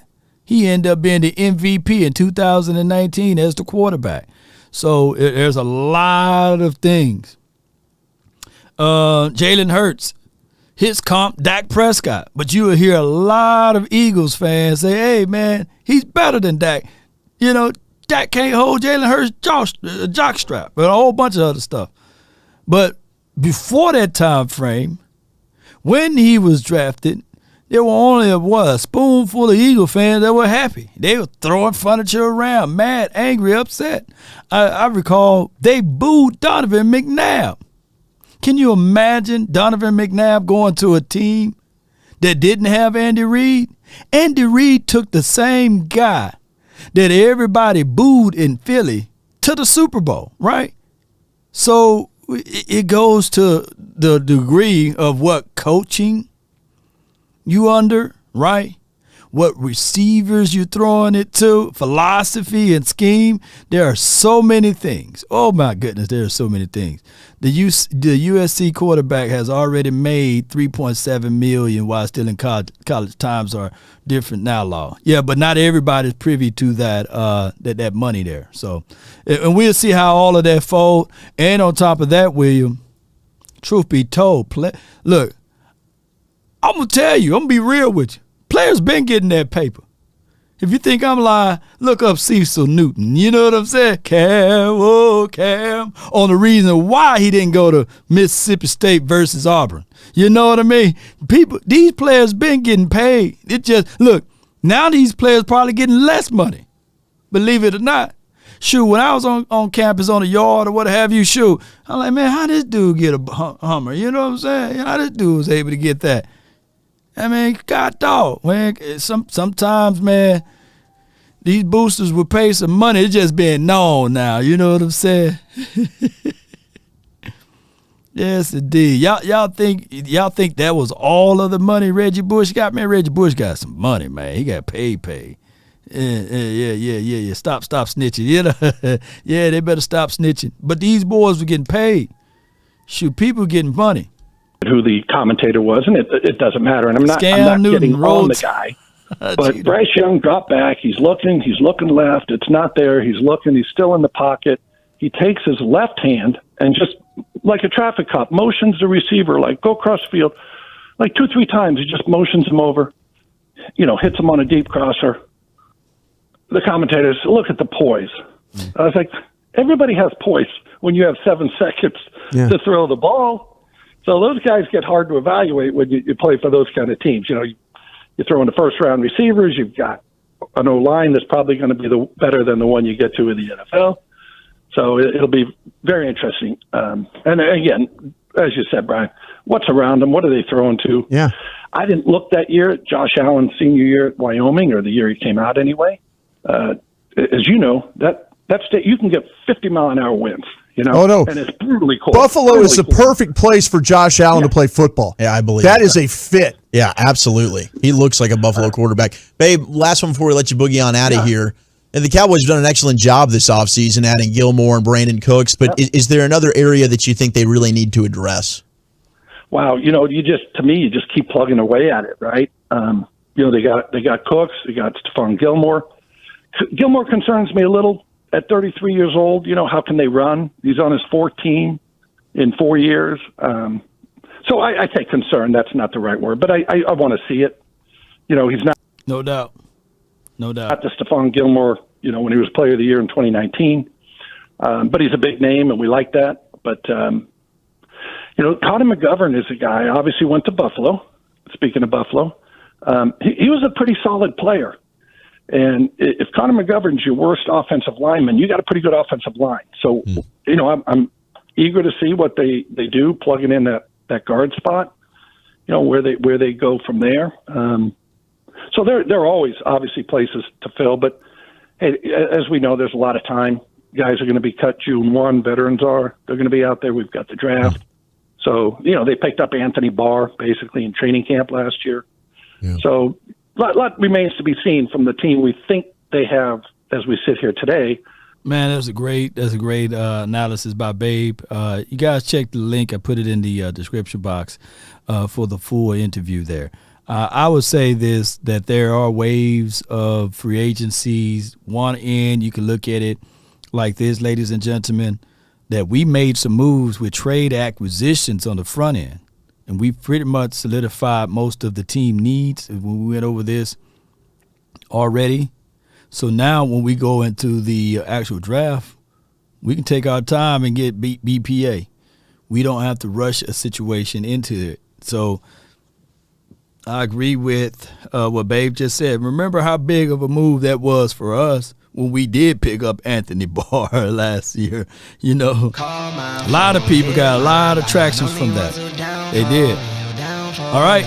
So I appreciate you, Coach Ma. Appreciate you for jumping in. All right. Phone line, hotline for your mind brought to you by Underdog. Use promo code LAW. We'll match up to $100 so that you can make sure you make the proper analysis with your coins. For more and more details, check out The Underdog. Link in my description box. Appreciate you guys for supporting the nation. And even if you don't gamble or do fantasy football stuff or fantasy basketball, baseball, and beyond, there are other links in the description box that you can hit to support the nation. The hotline is brought to you by Underdog Fantasy Sports, and you got to be 18 years older and check to see whether or not your state allows you to hit that money line. My only thing would be, if you make $10 million, holler at your boy. 657-390-7391 is the hotline for your mind. For this Sunday's podcast, as we all say, no days off. Y'all know how this go. Come on, let's go. It's going to be 2 participants in the conference. Freestyle type of conversation today. All right, I got AB out of Arlington. First person that's live here with the nation from the 682. You live. Talk to me, man. What's up, big dog? Nothing much, man. Hey, I've been tuning in, listening to you, brother. This team, brother, now, and I'm a long-life Cowboy fan. Yeah. I'm really intrigued about the draft. I know most people want to get the best playmaker available, but I really believe we should go either running back first or second or D lineman first or second. Simply for the fact that we don't know how our running back's going to respond after this broken ankle situation. 9 times out of 10, it's going to take him about 4 or 5 games to get back to full speed after he even gets through with the recovery. So I'm wanting a high-profile, prolific running back. Man, give me your 2 cents on the situation and how you feel about that, bro. No doubt, man. Appreciate you for calling in, AB. You have a good one. All right, so basically, AB says that he got his reservations on the running back situation. I would tell you guys that we should know more and more information about Tony Pollard at least by about what we got, only 3 preseason games. So even if he give us 1 or 2 reps in the first game, we should at least see him play a quarter or maybe 2 quarters dress rehearsal game, which will be the second game. I think that they should take that route. But far as that, we should see him cut. We should see him move. He should be ready by training camp, according to Stephen Jones and some of the representatives that spoke up about Tony Pollard. He already getting tattoos all over his leg. It looked like he's moving around. So I didn't see when he got his tattoo on his leg him in a brace or anything. So we'll find out, man. My only thing with running backs, after you broke something or something happened in your career, I want to know if it's mentally still there. That'll be my only thing. But the Cowboys did bring in TCU's Kendre Miller. They worked him out for the 30-day visit. They worked out another running back name at the tip of my tongue. They brought in Rojo. So it would be a situation whereas the Cowboys will not have to lean all on Tony Pollard. So it's a wait-and-see matter. But the Cowboys have positioned themselves to at least address running back in the 3rd and 4th round. And we did plenty of mocks. I think Tajay Spears is a guy that falls into the 3rd or 4th round. So you can probably get away with what you got, believe it or not, like Ripley's. All right, from the 202, Glenn Law, you're live, man. Holla at me.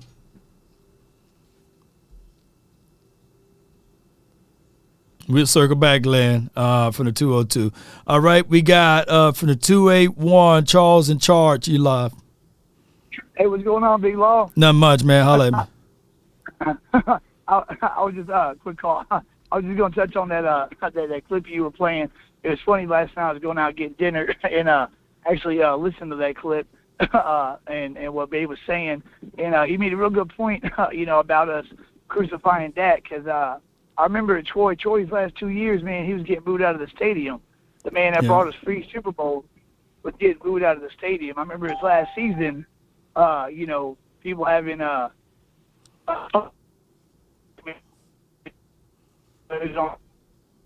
oh man, hey Charles, man, we lost you, man. Maybe you're driving, you went through some woods. Call back. All right, from the Glenn, you're live. I'm gonna circle back to you, Glenn. You're live. Hey, Law, can you hear me? Sorry, I think I was muted before. My bad on my end. Can you hear me? Oh yeah, you sound great now. Okay, appreciate you. Great show as usual. Happy Sunday to you. So, I hate to disagree with Babe Laufenberg. I mean, obviously he played in the league. I didn't. Yeah. But I'll have to respectfully disagree when he says that he doesn't understand what a quarterback-friendly offense is. Right. I think this is something you touched on earlier on other shows, and I totally agree with you. I think with Mike McCarthy, this option route thing, I didn't realize it was so pervasive throughout the playbook until this year. I didn't realize these option routes were a staple in this offense. And I think what people have to understand is when we talk about option routes, the quarterback and the wide receiver have duties to read the same coverage the same way. Right. That is a variable because football is a game of percentages, as you know. Yep. That's an additional variable that the Cowboys are taking on that a lot of teams will not take on, and I think that puts us behind the 8 ball. So I think that's one thing that Babe needs to look at. I think the other couple things that I think he needs to think about when it comes to a quarterback-friendly offense, I think we're going to see more shallow crosses. Yep. Which is going to increase the quarterback percentage. You're going to probably see more screens, although we typically haven't done that. I think McCarthy wants some of those high percentage passes. But here's the big thing I think we're going to see the elimination of, and you tell me if you disagree. I think we have got to remove those empty sets. I think that is asking for the quarterback to do way too much. What are your thoughts on empty sets? Well, you want to attack with empty sets to make the defense play honest in certain schemes. So you want to spread them out, right? Take advantages of your mismatches. And I think that Kellen Moore had a great concept, But when you do empty set and you run 4 curls, that means that everybody can then just play on the sticks. So I agree with your assessment on the quarterback friendly argument. The quarterback friendly could also means, okay, let's do things that's favorable to your quarterback, not favorable to your system. Some people are hard on, this is my system, this is what I'm going to roll out. Whereas Joe Montana, he didn't have a big arm. Tom Brady didn't have a big arm. Now, the perception will say that they did, but no, West Coast worked for them because you can hit them with the shallow crosses. You can hit the running back in the backfield and get multiple yards, and it was a winning formula. Let's not put Joe Montana in Air Coryell offense because it may not be to the best of his particular skill set. So, yeah, quarterbacks need to be in a system that works for them. And I agree with you, especially even with the empty set situation. It's time to use empty sets and it's time not to. I'm going to use the Eagles, for example. If they go on empty, they spreading it out and they're looking for a running lane for the quarterback to run. And especially if it makes the defense, instead of playing man-to-man, that they're in zone now, right? And now the quarterback can look at those 4 to 5 yards that they need to run it. Or if they see someone just on a mismatch, they can throw it to that person. So, yeah, so it's cons and pros to everything. Okay. Just real quick, as far as when it comes to Jalen Hurts, and I know that you didn't really get into this, and I don't want to say that Jalen Hurts didn't have a fantastic year because that would be stupid to say that. Right. But I'm not ready to say that Jalen Hurts is a better quarterback than Dak. What I'm ready to say is that he's a better athlete. Yeah, he is. And I know some people don't like that kind of splitting of hairs, but I think it's important to point that out, that he has athleticism that Dak just doesn't have, especially after the injury.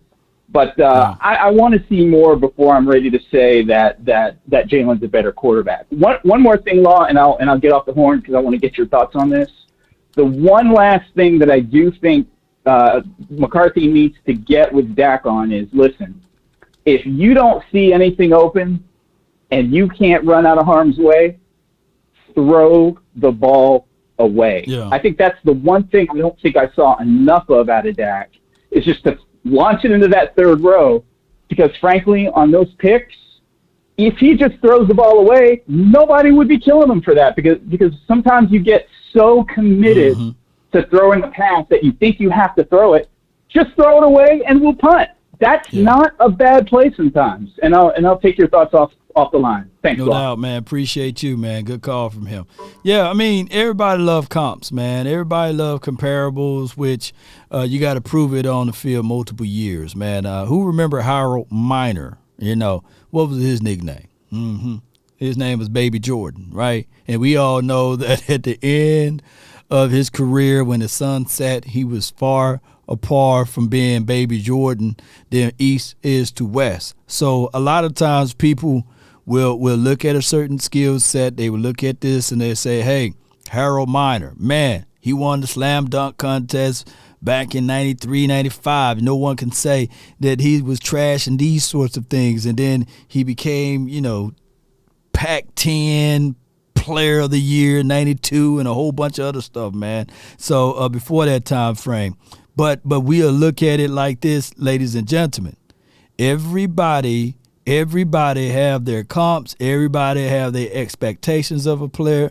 But when it never come through, when it don't come through, then they say, you know what? I ain't never said Harold Miner was Baby Jordan. Shoot, that's crazy, But at the time, everybody was right. And no one is willing to stand on that throne and say, hey, man, you know what? I was wrong. He ain't Michael Jordan. But there's some people that will still hold on to that, right? But it is what it is. And NFL is not for long when you run the ball like Hurts. Yeah, and this is not me taking a dump on Hurts, but it goes back to what my other saying was. Keep in mind, we've seen things like this before. We've seen a Colin Kaepernick go to the Super Bowl to lose. We've seen Cam Newton go to the Super Bowl and yet lose. I had a guy going back and forth with me and said, well, Jalen Hurts didn't lose the Super Bowl because of the fumble. Well, when you look back at the tape, how many points did the Eagles lose by? And what was given up? Yes. And someone also said, hey, let me know when Dak Prescott played in the Super Bowl. Well, two things can be true. Absolutely.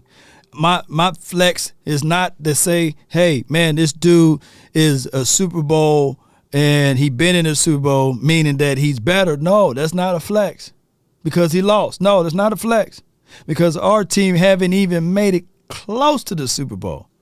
But one can argue when you look back at everything and you would say, hey, this guy never threw a touchdown pass in the playoff and he made it to the Super Bowl. Contextualize it on how good your team will have to be in order for that to happen. That means that your team, it's a team sport. It's not an individual. Because if it was an individual, you would need for your quarterback to throw touchdowns, right? So it goes back. It's what's good for the goose is good for the gander. It is. All right, I got Banks from the 757. You live. Law was good, man. Oh, man, it's your world, man. Talk to me, man. Two things, man. I've been saying this, man. I just want Dak, man, coming into the season, man. I just want him to, as you say, man, drop his nets on the table, man. Drop his balls on the table, man.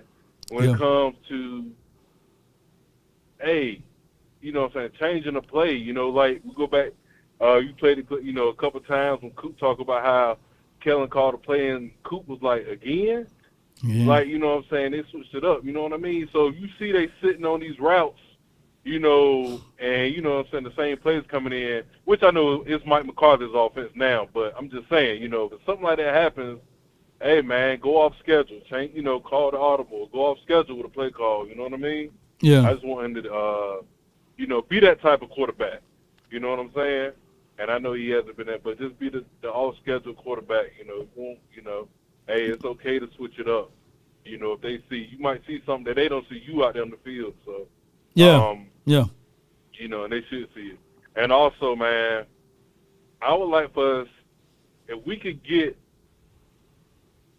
I'm gonna just say it's a good player, whether it's a defensive tackle or something. If we can flip that second-round pick. Right, the second round, the 58. Which I know the second one. I want to keep the first one.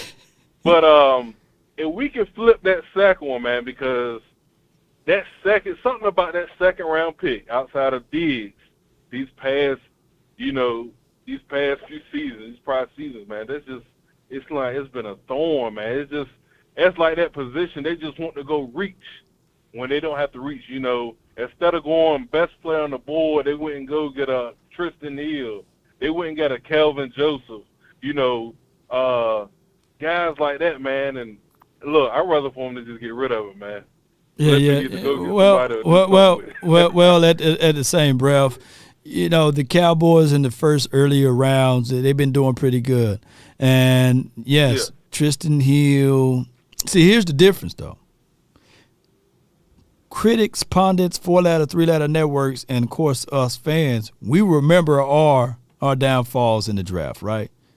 Everybody else downfalls in the draft forgotten or stay remembered, right?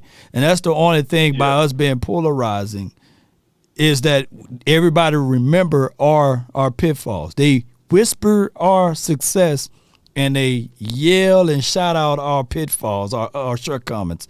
And that's what it takes of us being a Cowboys fan, is that everybody, as far as our draft, would be highlighted, whether it's good or bad, and overinflated. So I give it what you're saying, even with Dak Prescott. I've seen some people say, hey, he can't read, he can't do this. Eli couldn't read. Big Ben Roethlisberger couldn't read. Russell Wilson couldn't read. Also Brad Johnson. The list go on. Joe Flacco. All of those boys had their shortcomings as it relates to being a quarterback. But it's the overall team. And that's the same concept that I was saying even with Jalen Hurts. It wasn't all that he lost the game. It was the overall team. Look, you can't find a single Eagle fan before the Super Bowl to talk about how great their defense was, how they was generating sacks. They had 70 sacks for the year, right? But after the Super Bowl, everybody, mama, uncle, cousin, Tupac, and Biggie climbing out of the grave talking about the field was wet. The conditions were crazy. They couldn't get a finger on Pat Mahomes, who had one leg. See, now those excuses. But all through the year, it was zero excuses. So that's just how it goes, unfortunately. And not the. Go ahead. No. You're right. Go ahead. No, I was saying, and not to mention, they were so high on the defense coordinator all year that after that game, I'm glad he gone.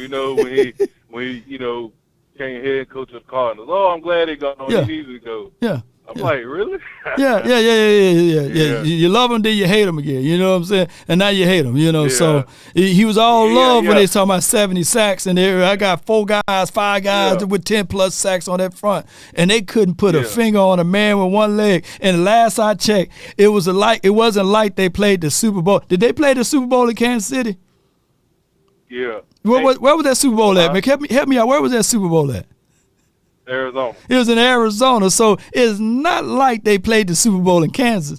I think that even that team, they played on the same field, neutral field. But it goes to show you that people cherry pick things, and then when I present that the fact that the Dak Prescott is 8-3 versus the Eagles, they want to say, well, hey, what about last year? Like last year results trumps all what he did since he been in the Cowboys uniform, which is crazy to me. Yeah.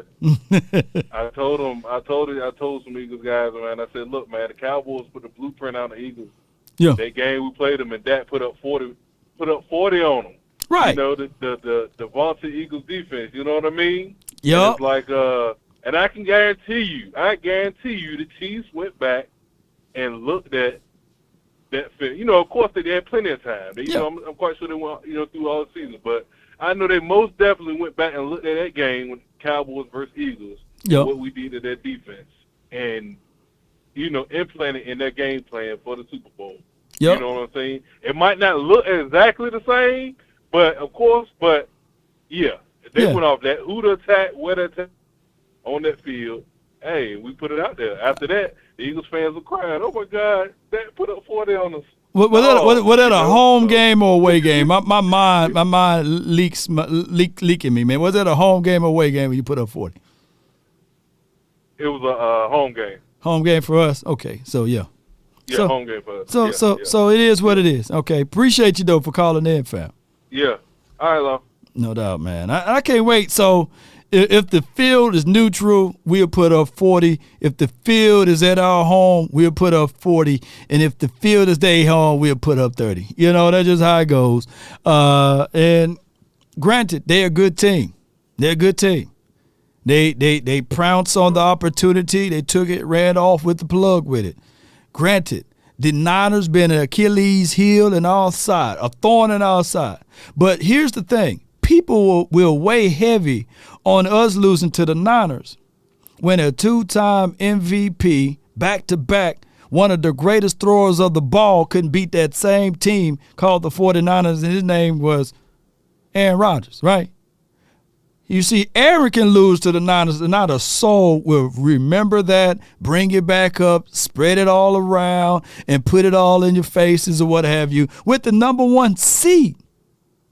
Because they would, look, polarizing is a thing. Aaron Rodgers haven't been the same since he can't take his psychedelics.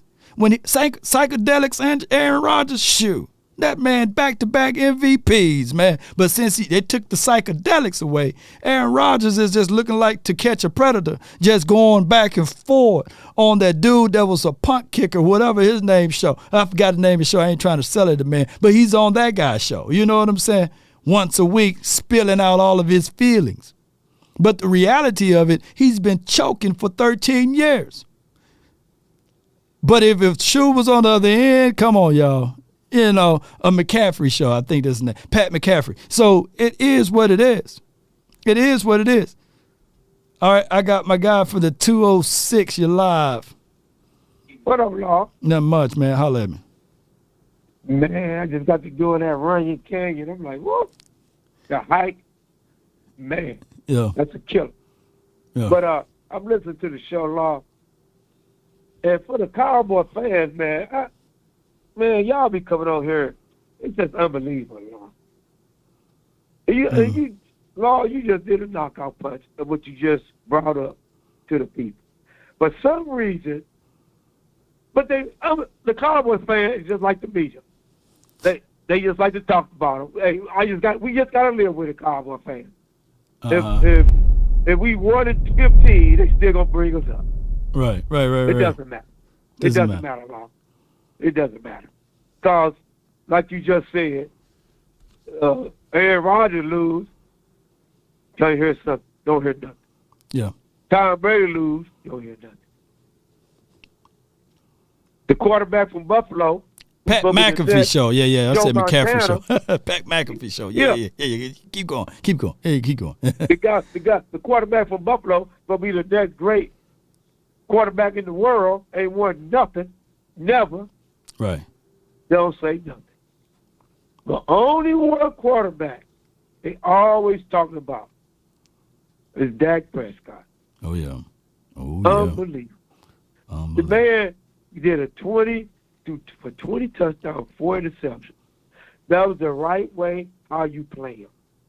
It was a lot of they run, throwing screens. It was a perfect system. Then Mr. Video King Raheem came and with the stupid routes that my grandmother could check. My 60-year-old grandmother just say, okay, Grandma, me and your grandma, okay, we're going to put y'all at the Cowboys at the 30, we're going to put you at the 36, Grandma, and Grandma Lou, you stay at the 36. Don't move. That's how it goes, man. The receivers they're going to run right there. Man. Unbelievable. Just for all of that, man, it's just how it goes. That's why polarizing will always be polarizing. Talk to me about, man, your guy, man, from Wisconsin that you told me to look at, man. Yeah. Talk to me about him. He penetrates. He's powerful. Mm-hmm. That's the guy the Cowboys need. He's better than the Michigan guy. Mm-hmm. Because he can penetrate and he still can play one tech. But if I got Hankins, that's my new 3-tech. If I drop him, he's starting. Because he's going to penetrate and he's powerful. So you get both of the pushes. Now they don't know and that helps Hankins out. You got to help that middle. That's going to help your linebacker, the new linebacker. Oh, so you trying to go like the old school Green Bay, when Green Bay had Cullen Jenkins and B.J. Raji, both of those big boys down the inside. Yes. Oh, you want to go that philosophy? I don't want to bench Osa though. You use Osa as a rotation, and it would be hard pressed for this rookie to beat out Osa as a 3-tech though. If they dropped that rookie Law, that rookie beat out Osa. He's already ahead of Osa because he can penetrate. Law, you got to remember, he can stop the run and he can penetrate even better. You got him playing 3-tech, that big boy. 317, 318. Now, Law, we like the Redskins. Why you think Allen, the two guys play off each other? Them two guys start. Then you bring Osa out here. So he's French. When Osa come in on third down, he going to be killing. They fighting with Hankins all day. Then you put Osa in there with him. Man, come on. That makes the D even better. And I'm telling you, y'all keep laughing. Everybody think this is a joke. I'm going to say it again. Your boy is going to get 6 sacks. Who that? From the guy that they play, Pat McKinley. He's making his team because he can stop the run. He's just like D. Ware. He can stop the run and he penetrates. He knows the system. He licking his chops. And I'm telling you, they can see Super Bowl. Hankins can see a Super Bowl. I'm telling you, this is the feeling of a Super Bowl. But if we get that guy from Wisconsin, and another thing, Law, I see the guard. There's a lot of guards. The guard from UCLA, you got to show the people the tape of that guard from UCLA. Number 56. Okay. He used to play D tackle. Then they put him at guard. He's coming up the ranks. He's one of the best guards in college football. He's like 335. He's a beast. He's just like the guard from TCU. He's big, man. You can see him, man. So I like if you Cowboys just need to build the trenches, make it even, like you say, make that steel even stronger. Both lines, make that, and then everything else gonna come to fruition. Dak Prescott gonna be sitting back there either drinking a soda, drinking some Kool-Aid. Let me take a sip. I can take a sip. Okay. So got fast receivers. So with that being said, man, I appreciate you for calling in, but what's that guard name that you're talking about, though, from UCLA? From UCLA. Hold up. Give me 1 second, Law. I just seen it. Hold on. Give me 1 second. Guard. Look at number 56.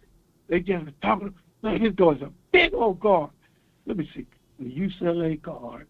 I got him on my YouTube. Mm-hmm. Let me see. Don't worry. Hold up. I'm waiting. I'm waiting for you, man. I'm waiting for you. Let me get that number for you. Let me see. UCLA guard. Let me see. Number. You talking about Mafi? Antonio Mafi. Mafi. What round is he projected? ATONIO MAFI. Everybody go punch that in. Antonio Mafi. So it's like a lot. It's 5 guards that's good that everybody don't know about. That's like 325, 330, 340. And the Cowboys been looking at. Okay. And if we don't get Zach, because I'm going to tell you, if that kid from Georgia fall to us, the Cowboys taking him. Y'all better put that down. That linebacker, the end. Okay. What is it? Is it Smith? They got to run a 4-4. That's fast as hell. You talking about Jackson Smith and Jigba? No, the DN from Georgia. Oh, okay. Yeah. Number 4. Nolan, right. Yeah. If he falls to the Cowboys, that thing going quick. Well, then it's gonna go. And then it's gonna go against. It's gonna go against your guy, though. You know. Who? If you get Nolan and you got Sam, then you got how you gonna get Tack McKinley on the field? Hey, he's a backup though, Law.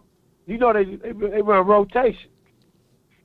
Now you can keep Micah. Micah ain't got to play DN that much. He won't be all out. No doubt, man. Because now they don't know where we coming from. And you got to remember, Law, the main thing that we keep talking about, number 21 is going to make the quarterback. He can't throw fast no more, Law. So it's going to be pick 6. It's going to be our corners now is going to be doing, it's going to make the quarterback. Even if our people ain't getting there, the quarterback look over, pop. Now he can't. In closing, one more thing you got, man. Talk to me, man, before I let you go. Man, one more thing. Cowboy fan, we got to stop saying we worried about this player. We need another receiver. We need a tight end, a quarterback. Man, stop it, please. Let's wait till the people get on the field. See, and y'all come to California and watch the camp and preseason games, and then you can see for yourself. Stop listening to the people on TV. They just doing that to get ratings. You bring up the Cowboys, say something negative about the Cowboys, you get ratings. You Cowboy fans, oh yeah, he's right. We need to get, man, we got to get this, the halfback. Oh, man, we got to get the tight end. Oh, Dak Prescott. Come on, man. Y'all something stupid. No doubt, man. Cowboy fan. All right, man. Let's appreciate you, man. Appreciate you, man. Appreciate you, bro. Yes, sir. Keep continue to grow the nation, man. How about the Thank you. Let's go. All right. Let's go. Yes, indeed. All right, so with that being said, that was my guy, MJ from the 206. Appreciate you. Nathan Broussard says, hey, Law, who led the league in interception last season? Asking for a friend. Well, with that being said, Josh Allen and Dak Prescott tied the league in interceptions. So do that mean that both of those guys are horrid quarterbacks? No, right? And before you say, well, one did it with less games. Well, how on one end you use it to benefit an argument, and then on the other end you take it away for an argument? Law, do you have any truth to that?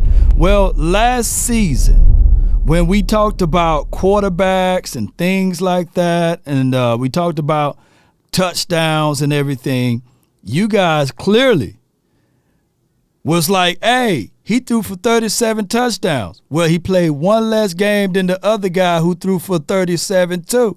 So we can go tit for tat for that, even within the confines of INTs versus touchdowns. So on one end, you don't credit when they do good. You whisper that, right? In 16 games, his stat line, if you want to follow the stat line, was very comparable to Aaron Rodgers, who played every single game.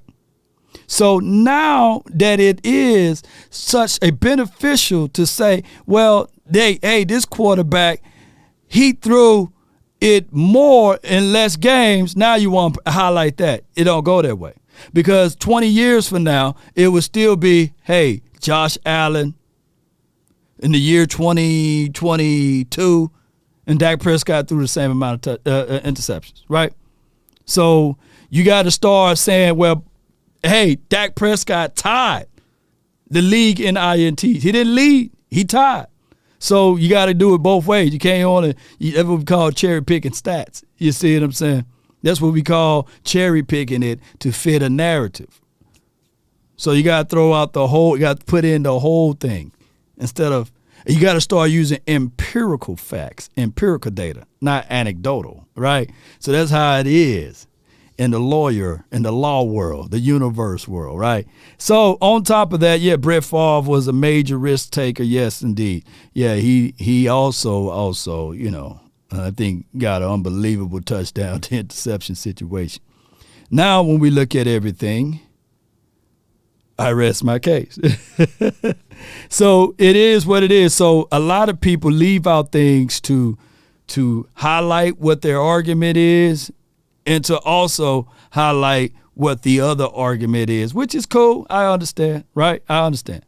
Just like when you throw around stats and everything. I was on the round table, and a lot of people were saying X, Y, and Z things about our quarterback, right? And expect me not to defend. When the clear as mud, when I said, okay, it's even Jason Garrett in the National Football League. He's not even coaching anymore. He went over there, and I love what Bad Dog was like, hey, man, yeah, man, Danny Jones, X, Y, and Z is now better than Dak Prescott. And what caused you to believe that when he's 1-6 versus the Cowboys? It's quite strange and funny to me that you celebrated when you got rid of my guy, Jason Garrett, right? Which was a thorn in your side, which was the problem. And we had him more over here. And the expectations was that the quarterback here supposed to be able to mask over all of that, but it couldn't mask over it over there where you at. So that's how the argument is. That's exactly how the argument is. That people will leave out the context, right? Because I only want to know what the quarterback here would look like with Brian Daboll here juxtaposed to having Jason Garrett. So that's just how it goes. And when we start to think about everything, the actual playing in the Dallas Cowboys uniform and being under these spotlights, it's okay for those people to not to understand it, but that's just how it goes. Unfortunately, those that don't understand how it is playing for the Cowboys. Appreciate everybody, man, for calling in. I thank y'all so much. Mafi is 6'4", 339. Yeah. I'm gonna look at some of his analysis. I saw a highlight from one of my guys on Instagram of Mafi, and the Cowboys were talking about that they were kind of high on him or what have you. So I'll look more into his details of tape and see what he can bring to the table. But I love the circular argument, regardless of it. And when people have a saying, okay, we want to take this player and say that they this, but not include X, Y, and Z. And that's cool. I get it. That's football. That's how you, I guess, grade the situation. And it's fun. It's fun exercise to do. It's fun exercise to do when you're talking about those things. They only lost with Andy Dalton at QB in the last 6 years. Yeah, that's well, right? Andy Dalton. And we had Garrett Gilbert over here. Ben DiNucci. I feel you, yeah. So Andy Dalton. And Andy Dalton still getting contracts, right? I think he going over to the Patriots. Not the Patriots, but the Panthers, I believe, right? Yes, indeed. Man, I got to go. Cowboys Sports Report by Charles in Charge. I got to roll. But I appreciate you, man, your thoughts on what Babe Laufenberg had to say. I appreciate you. And he did suck against the Niners, right? And a lot of people sucked against the Niners. Sucked real bad. I think Aaron Rodgers, he sucked really bad. And he was the MVP, one of the better throwers of the ball against those Niners. Sometimes you have your Achilles heel, right? Are there any truth to that? Or did Aaron Rodgers, one of the greatest quarterbacks to ever play this game, didn't suck? You let me know. Mafi was a red shirt senior. Yeah.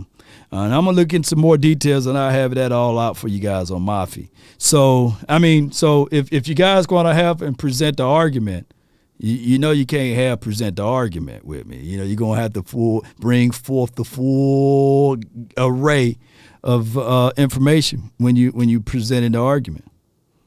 But there will be people that will try to present only the argument that will fit their narrative and fit what the 4-ladder and the 3-ladder network say. Because last I checked, like I said, in the NFC East, the quarterback that's been playing here, 27-7. Are those facts or are those opinions? 8-3 versus the Eagles. Are those facts or are they opinions? I think 8-2 versus the Washington team, right? Are those facts or opinions when you break down the numbers? And that's going off the top of my head. Now, granted, you can put it back on me and say, well, hey, Law, what have that quarterback done when he made it to the playoff? Truth. He's been sitting down watching after one game, right? He's been sitting down watching. But what we're trying to do now is put more and more weapons, more and more pieces around said quarterback. Because I truly believe in the hearts of hearts, if you do those things, then you will have a better chance in winning.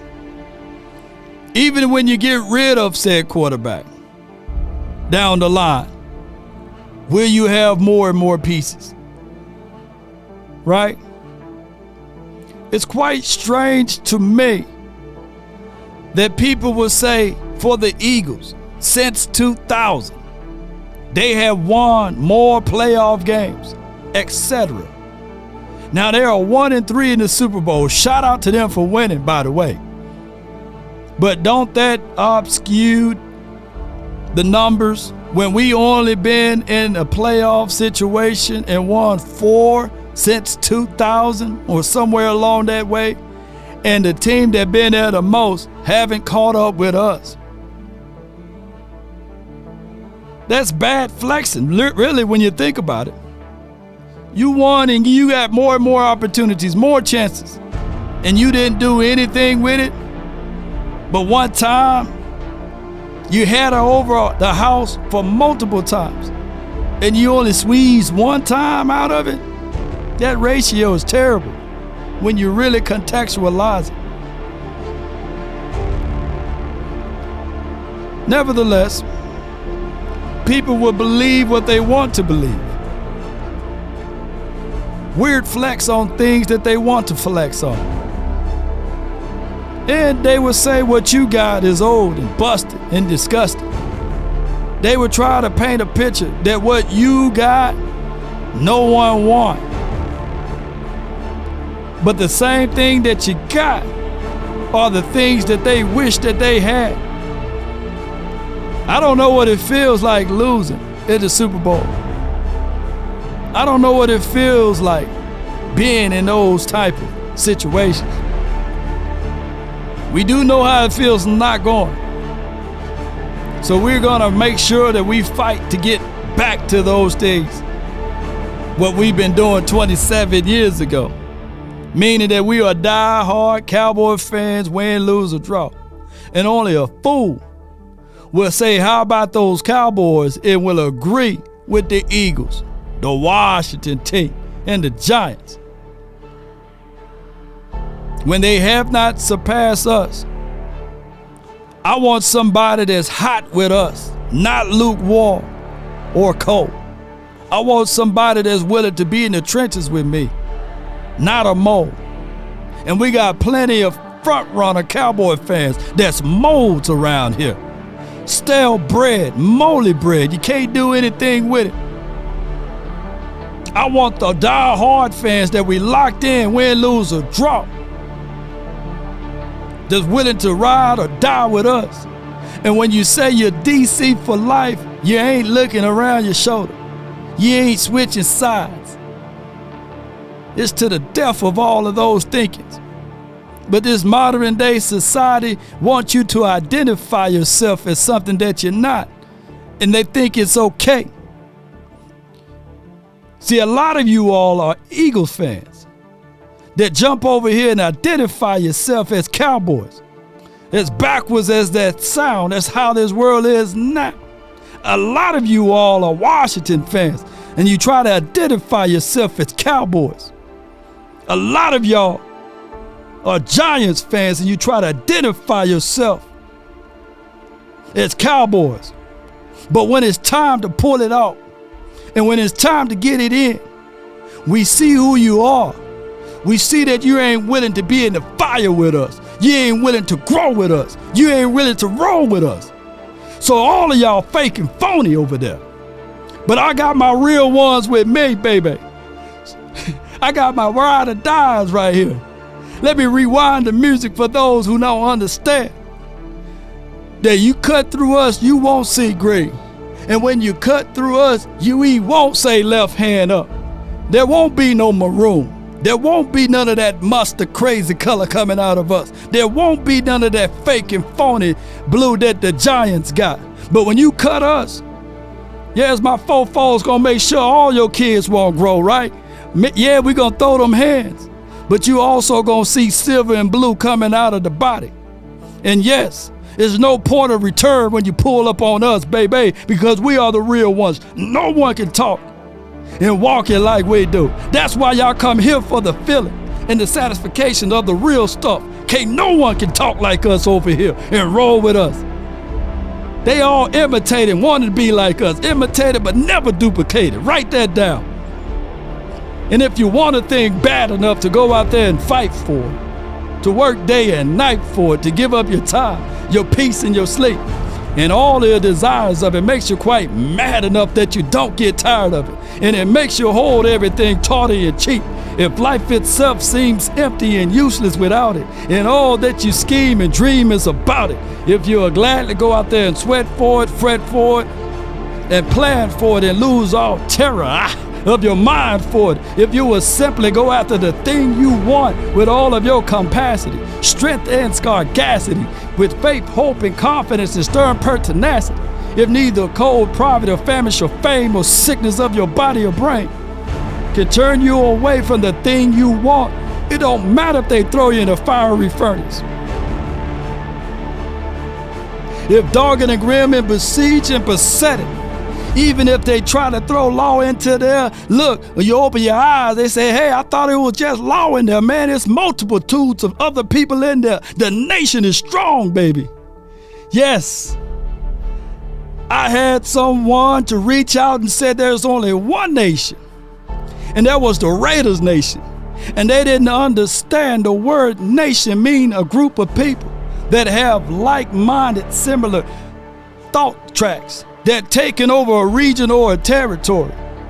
So no one can claim to be the one nation.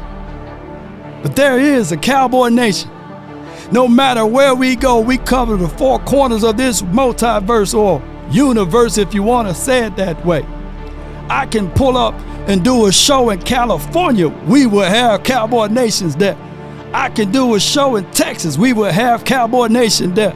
I can do a show in Canada. We will have Cowboy Nation there. We can do a show in New York. We own and we will run New York. We will have Cowboy Nation there. We can do a show in the DMV and listen to the words that's coming out of my mouth. We will have Cowboy Nation there. We can do the show in Japan, Korea, North or South. We will have Cowboy Nation there. Because that's what we do. We reaching all universes and four corners of this world. I can do a show in Pluto. And I promise you, there will be a cold Cowboy fan saying, how about them Cowboys, baby? So don't worry about what somebody say, what little Raider Nation they are. Because we can do a show in Vegas and we will have Cowboy Nation there too. So when you're listening to me, I may not have a great beard over here, but you know that I may be your father speaking to you, coming from Law Nation. That's been my time. I really thank you all for yours. And remember, you're listening to nothing, and I mean just that, nothing but the best of Law Nation. We everywhere, baby, and we growing. That's been my time. Let's get on out of here. Imitated but never duplicated. Damn!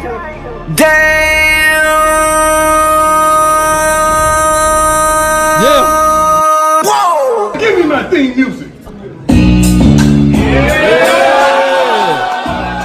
Let's go. Let's get it. Roll those credits, baby. Kind of check or something. I've been really in the field,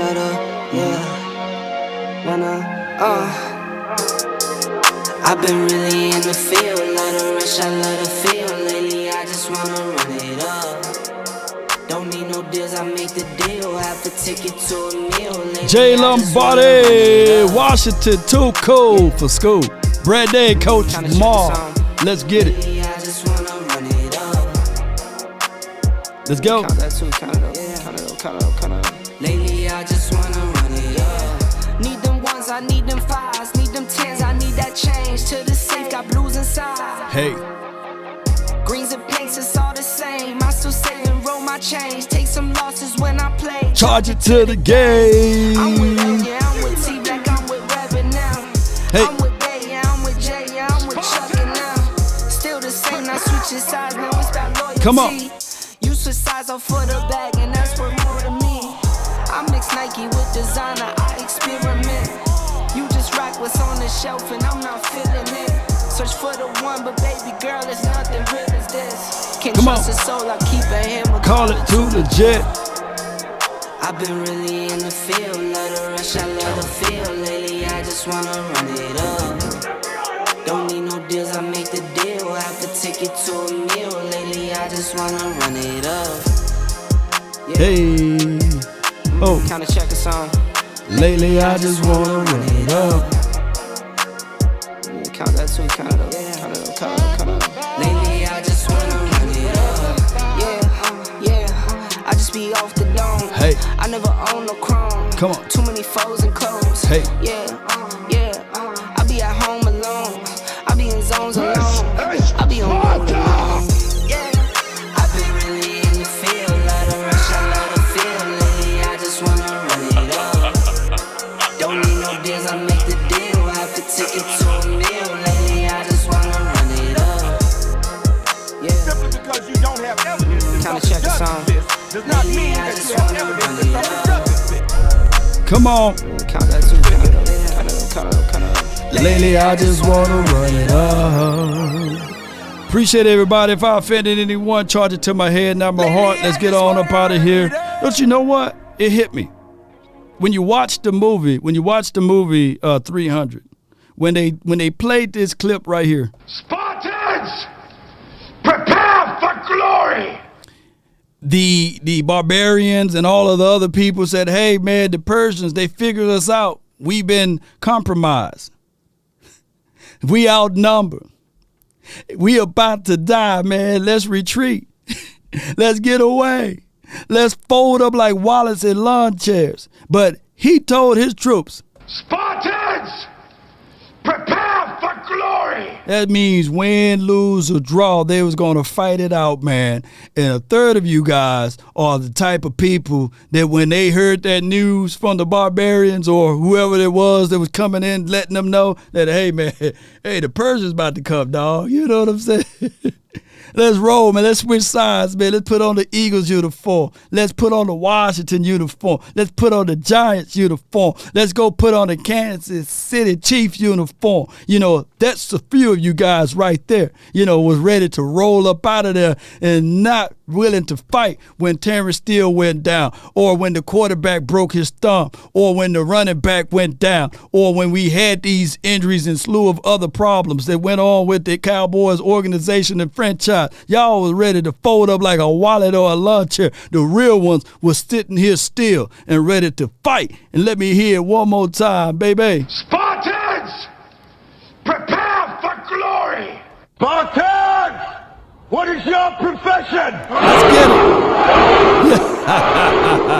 Yeah, let's go, man. Let me get on up out of here, baby. There's nothing wrong with being a fickle fan. Y'all welcome back. But think about the ones who didn't run. Boy, it's going to taste good and great for us.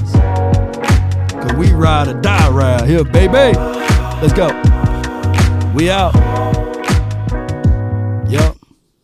Sing it. Take a drag of my cigarette. Breathe me out, breathe you in. Sing it. Yeah.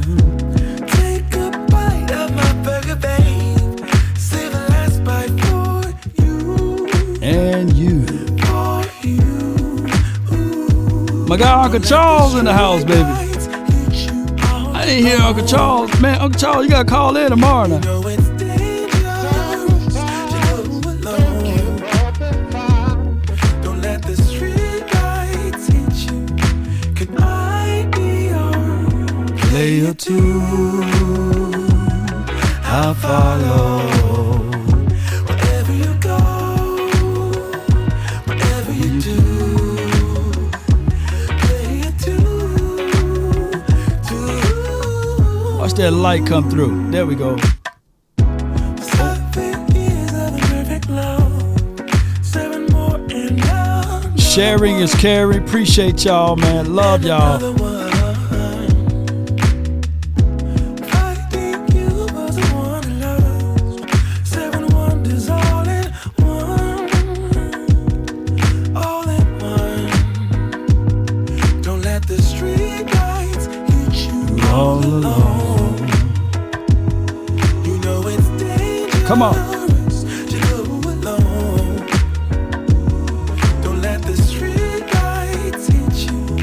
Can I be your You know what? I just hit me. I would be canceled if I was on a 4-letter network when I said that speech. Oh, man. He's canceled, y'all. Oh, man. I have a sea of people trying to cut me out.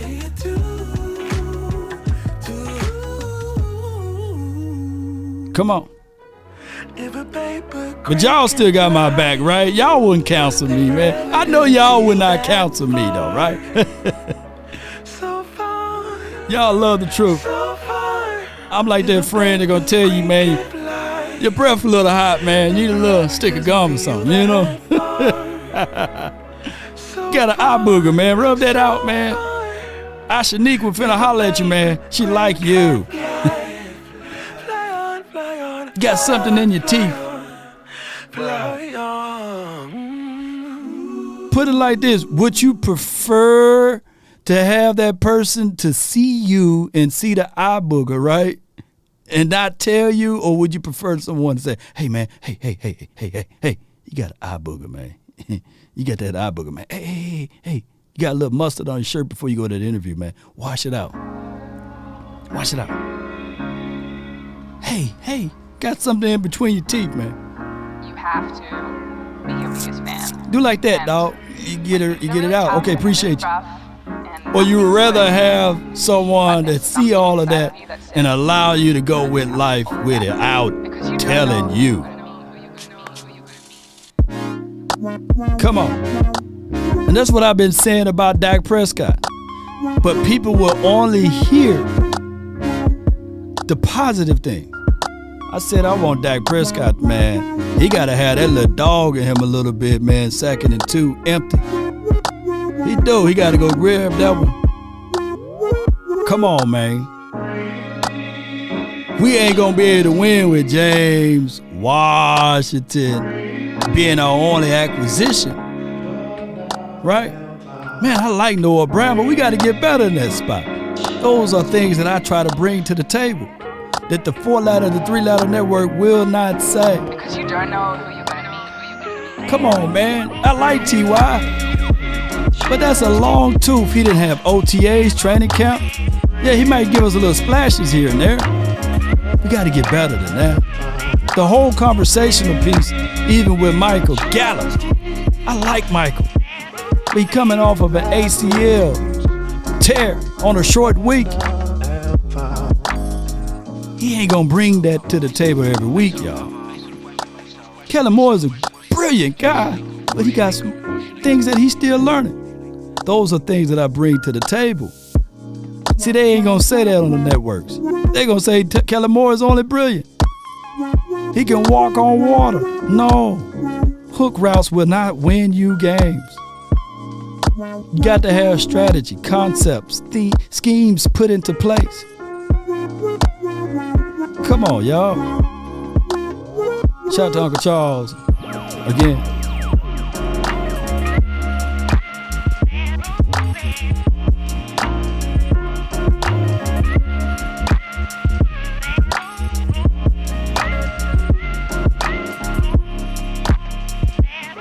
Until next time, baby, I'm out.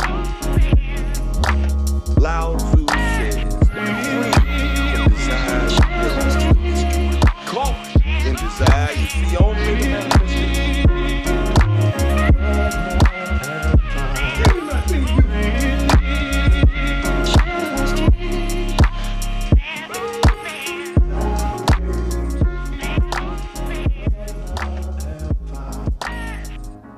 Until next time again.